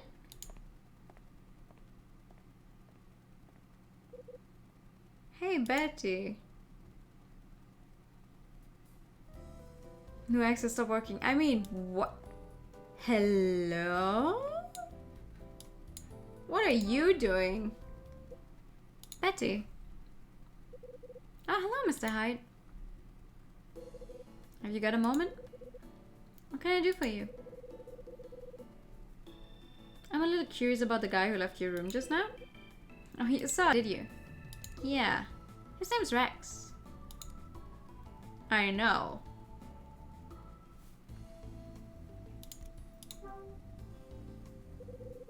What's your connection with him, Betty? Connection? Are you and he an item or something? Mr. Hyde, I don't want to be rude, but you're beginning to sound like my dad. Her dad? But anyway, Rex is a regular customer at my shop. We've been out for dinner more times than I can remember, and sometimes go drinking too. And recently we decided to make a go of it and become a couple. Oh, God. Don't take this the wrong way, but do you know the kind of guy he is, Betty? He's not exactly the... Are you going to tell me he's dangerous? A couple of what? A couple of besties. Actually, I was. You don't have to worry about me, Mr. Hyde. I know how to choose my man. Do you? Rex is a strong personality, isn't afraid to spend his cash, and knows how to treat a lady. He may be a bit rough around the edges, but he's lonely and a sucker for the soft touch. Betty, I think you would end up on the list of top 10 people most likely to get murdered in an alleyway. By some guy. Trust me, Mr. Hyde, I know what I'm getting myself into. Mm-hmm. I could wrap him around my little finger, but there's no way he could do the same. Mm-hmm.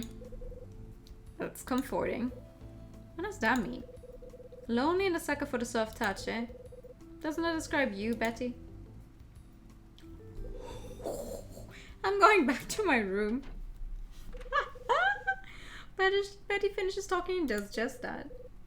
What's that red up to this time? Oh my god. Shove.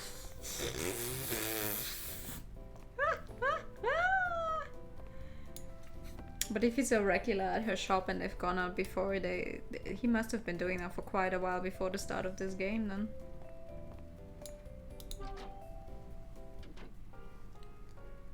Hello.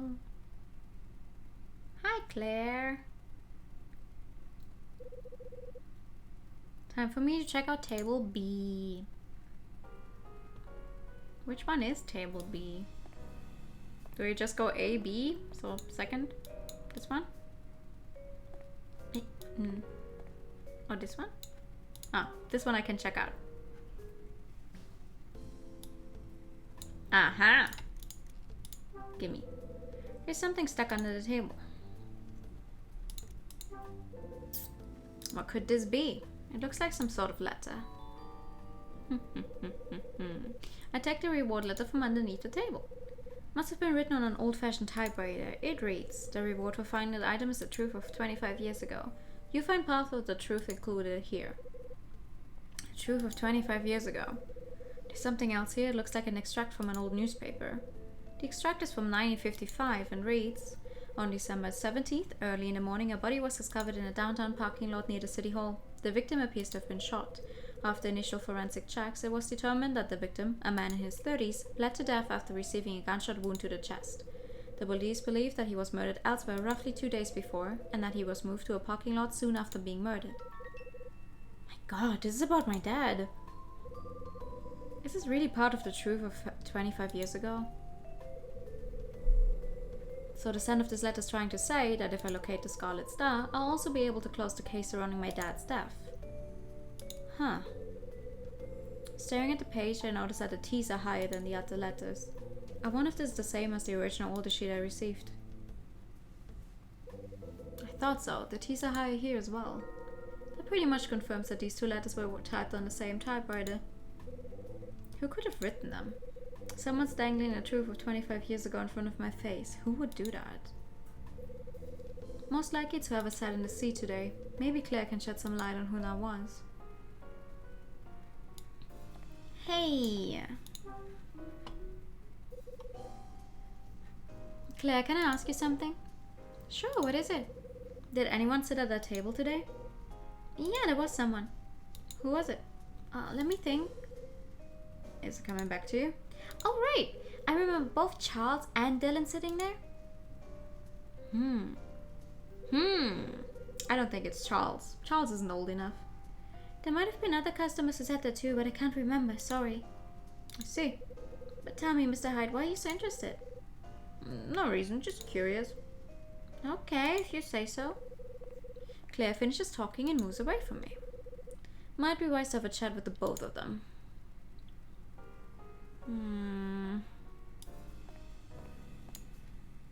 Yeah, there's no way it's Charles. Like, Charles isn't even old enough to know anything about this, and Dylan has been acting extremely fucking weird for a while now. Let's see. No, wait, he's on the 3rd floor, right? 3rd floor. I mean, they're both on the 3rd floor, but I don't think I need to check in with Charles. Hey. Huh? Room 306's door is open. Oh, hey. Why, hello there, Mr. Hyde. Oh, it's you. This is the last place I'd expect to bump into you. What brings you out this way? Nothing much. I sometimes come to the 3rd floor to call on people. Well, then that explains it. I had no idea you were on good terms with the residents on this floor. Tell me, it wouldn't be Dylan from 304 that you've come to see, would it? Maybe. What if it is? I hate to give out unwanted advice, Mr. Hyde, but you should keep your wits about when dealing with him. What's that supposed to mean? He seems to have an unhealthy obsession with acquiring information on other tenants. His pretense is that he's doing work on behalf of Miss Patras, but he takes advantage of this and tends to monitor the tenants' movements. Oh. I speak from experience, Mr. Hyde. I've seen this type before. I advise you to keep well away from him if you know what's good for you. Oh, but I'm sorry. Listen to me talking your ear off. I really must be going, Mr. Hyde. Farewell. Will moves away and heads down the stairs. Huh. That's interesting. Oh. Hey, Mr. Hyde. Huh? I noticed you were chatting to Mr. White just now. Yeah, that's right. What were you talking about? Nothing, just greeting each other. Really? It sounded like a very long greeting then. Yeah, we don't see each other that often. Are you sure that's all you did? As far as I knew, you and Mr. White didn't even know each other before. It just seems strange that you'd spend so much time with a person you barely knew. Listen, Dylan, were you trying to eavesdrop again? Eavesdrop? You have a nasty habit of always being around when people are talking. How many times have you been conveniently located nearby while I'm having a conversation? It's happened once too often for my liking. It's not like that. He is extremely persistent, yeah. I think it's time you came clean, Dylan. I haven't got anything to come clean about. You really expect me to believe that? Well, speak up, I can hear you. I really haven't got anything to tell you. Spit it out now. What are you trying to listen to in on my conversations? Please tell me what you think I've done, Mr. Hyde. I don't take too kindly to being accused without a good reason. You what? Bruh. Hey? Dylan looks dumbstruck as he returns to his room. Bruh. There are plenty of good reasons. Veronica, open the door, please. Veronica, open the door.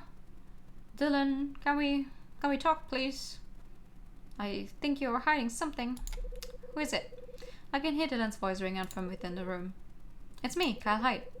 I don't want anything to do with you. Bruh. Dylan, we need to talk now. Open this door. Go away and leave me alone. Damn it, Dylan. Open the damn door. Dylan.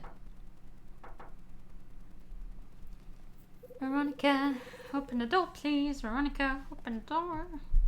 Veronica, can we not fight anymore, please? Can we not fight anymore? I hear footsteps of somebody approaching from down the hallway. Oh, hi. Will you kindly keep the noise down? I mean, why would you want to make such a noise outside a person's room at this hour? You're just being a nuisance to everyone. I've got business to take care of with Dylan. But he refuses to open the door. Hello, TK. And what is this business you have with him then? Has he done something? It's between me and him. Huh? Suddenly the door to 304 swings open. Hello, Mr. Hyde. I didn't know you were still there. What do you mean you didn't know? It's nothing for you to worry about, Mr. Raver. My buzzer's busted and I can't always hear when a guest arrives. I see, so was the buzzer. You spend so much time fixing other people's things, maybe you've neglected your own. You're so fucking fake, Dylan. Hello? Frank makes his way back to his room. Come in, we can talk inside. About time, too. I don't feel safe here. Alright, talk to me. Listen, Dylan. What do you want with me? Why did you suddenly decide to open the door and let me in? Simple, I didn't want Mr. Raver to start jumping to the wrong conclusions, that's why. You know, he used to be a detective. He'd just go around poking his nose in. I've noticed that you use the word detective a lot when we talk, Dylan. Do I? Can't say I've noticed. It may be only a hunch, but are you fixated on me and Mr. Raver because you're really into cops and a lifestyle that goes with it? Exactly. Then maybe you'd like to tell me why you're also keen on monitoring the other tenants. It's natural. Everyone likes to know what other people get up to. No. Listen, I already have enough to do with me and myself. I really don't care what other people are up to. No. Can't say it's natural. That's all it is. I'm not some sort of stalker, you know. I have not used that word to describe you and you're already being defensive about it. That is what a stalker would say. Yep. Mm-hmm.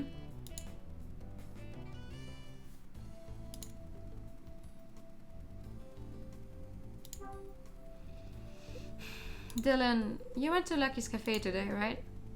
Yeah, I went down there. So you know all about the letter I found there too?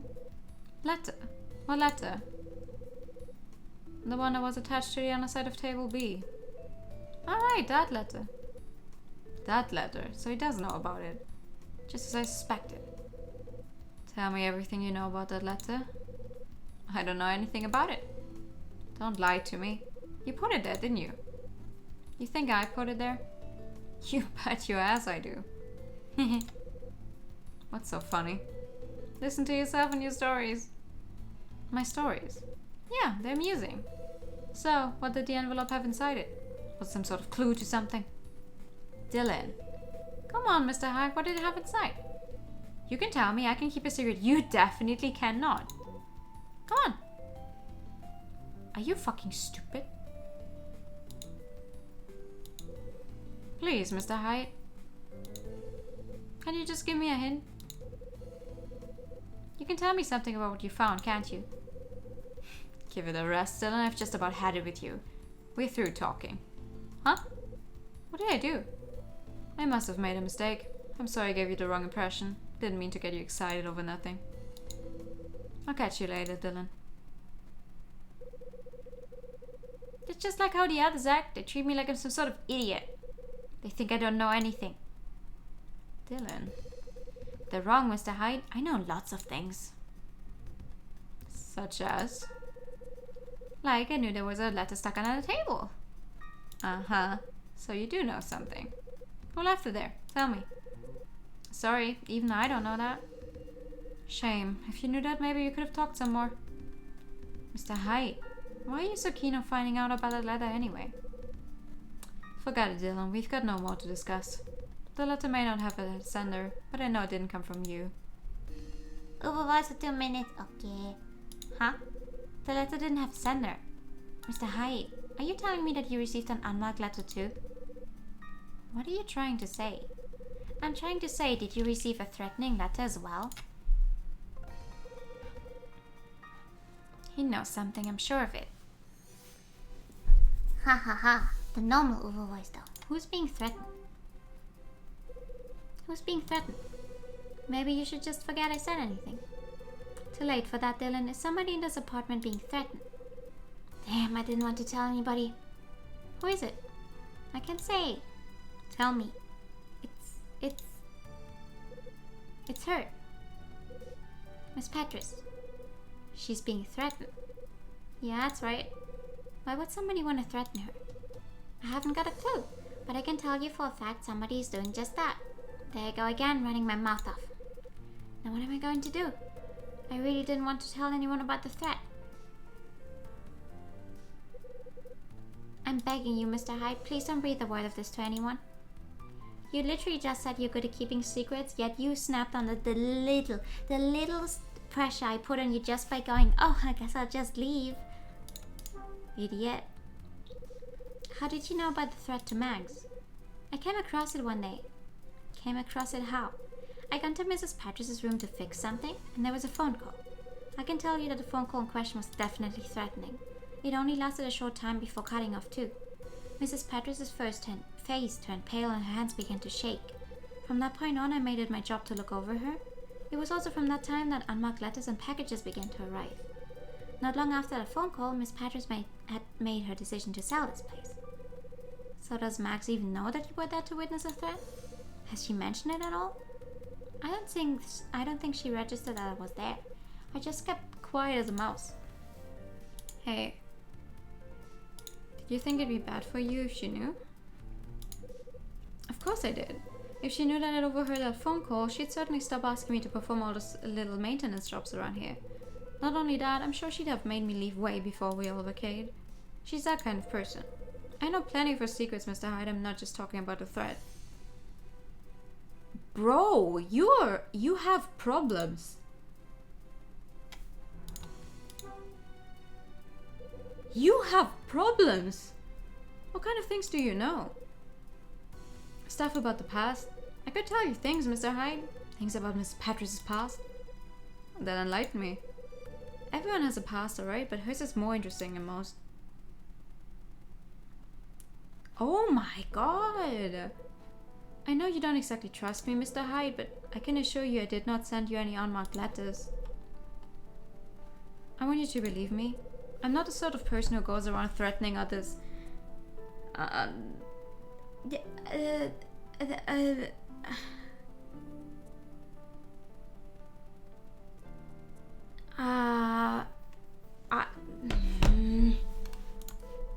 Is that so? It is. If you think it'll help you solve this mystery, I'll tell you about Mrs. Patris's secrets. On one condition, though, you share with me what was in the letter you found. So have we got a deal? I do not want to make deals with you. I'll think about it. I've got somewhere to be. I'll make my way out of Dylan's room. I don't like this dude. I really don't like this dude.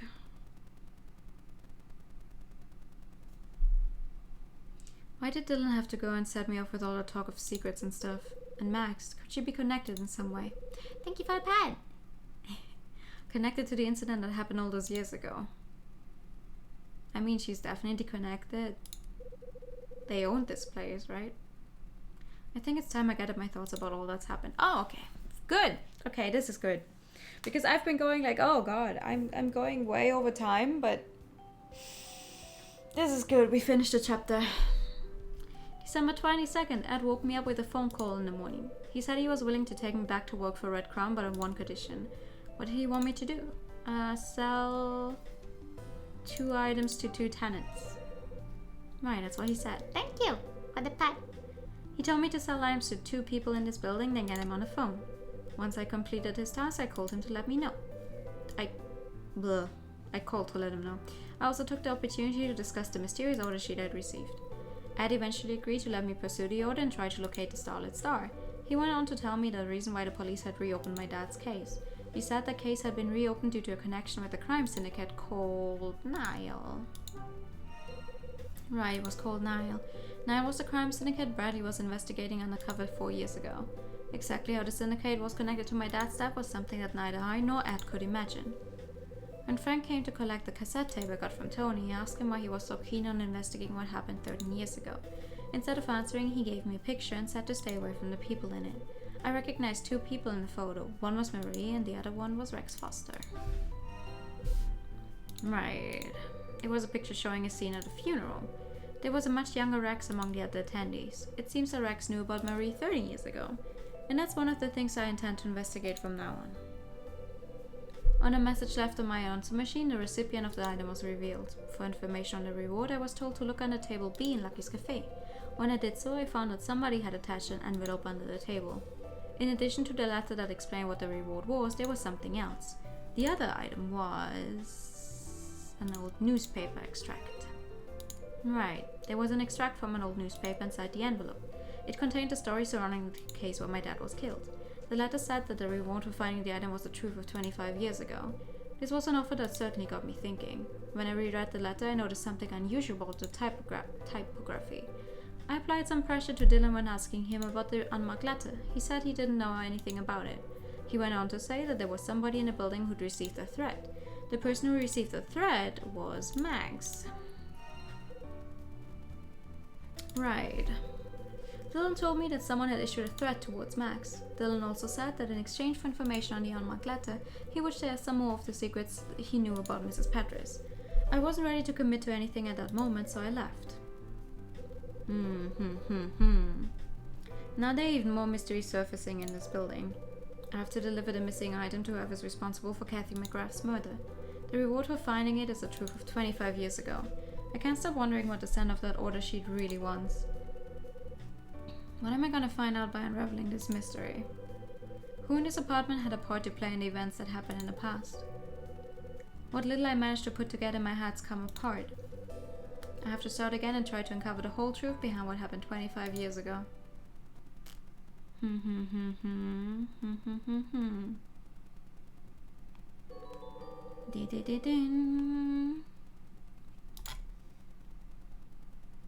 Save your progress, yes.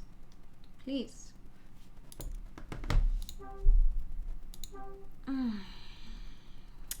I don't like Dylan. I don't like him and I don't trust him, and I do not like that we probably will actually have to make a deal with him to get that information. Not a fan. You have a pretty big theory. You know what my problem is? My problem is I cannot tell how old any of the people are in this game. So I'm like, I'm not sure who I can safely assume or like theorize about being involved with that case, because 13 years ago is quite a time. I didn't even think Marie was that old. Like, okay, somewhere in her 30s, but still. December 23rd, Tuesday morning. I'm woken up by the sound coming from the TV. We're just gonna do however long it takes until I can save again. And that was tomorrow's weather. Huh? What's that noise? God, I must have fallen asleep in front of the TV. Now for today's special feature, we take a look at the jewelry robberies that rocked LA 2 decades ago. It was apparent that a crime ring was stealing jewels and selling them on the black market, but the group itself vanished from the face of the earth some 13 years ago.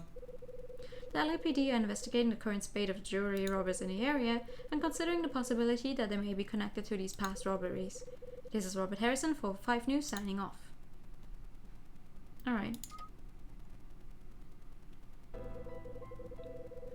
As I try to pull myself out of bed, I feel the alcohol still lingering in my stomach. What alcohol? It all comes back to me. I remember talking to Dylan, then being invited to the bar by Tony for a few drinks. As I try to get my thoughts from the day before in order, I make my way over to the window and open the blinds. The brightness flooding in through the tiny window sets my room aglow. I lean against the window with my eyes half closed, my body bathed in light. As I gradually open them, I see the familiar backdrop come into focus before me. It's a shame that my days off seeing this first thing in the morning are numbered. Now that I think about it, my mom must have seen a similar sight. After my dad was killed, on the morning Mom and I planned to leave this town, she stood in front of the window in the room she'd once shared with Dad. She said nothing, just stared into the distance. Interesting thoughts you have first thing in the morning, my dude. I splash a couple of handfuls of water on my face, then throw on some clothes. I like that they felt it was necessary to put that sprite in where we can see half of his bag. That very good decision. Damn, my throat's so dry. Can't believe I got drunk on a Monday night. I'm such a bum. There's only one remedy for this: a trip to the cafe. To drink some more. Now, what you're going to do is let me save the game before you go anywhere else. Just so that I keep reusing the same angle. True. I would like to overwrite the save file, yes.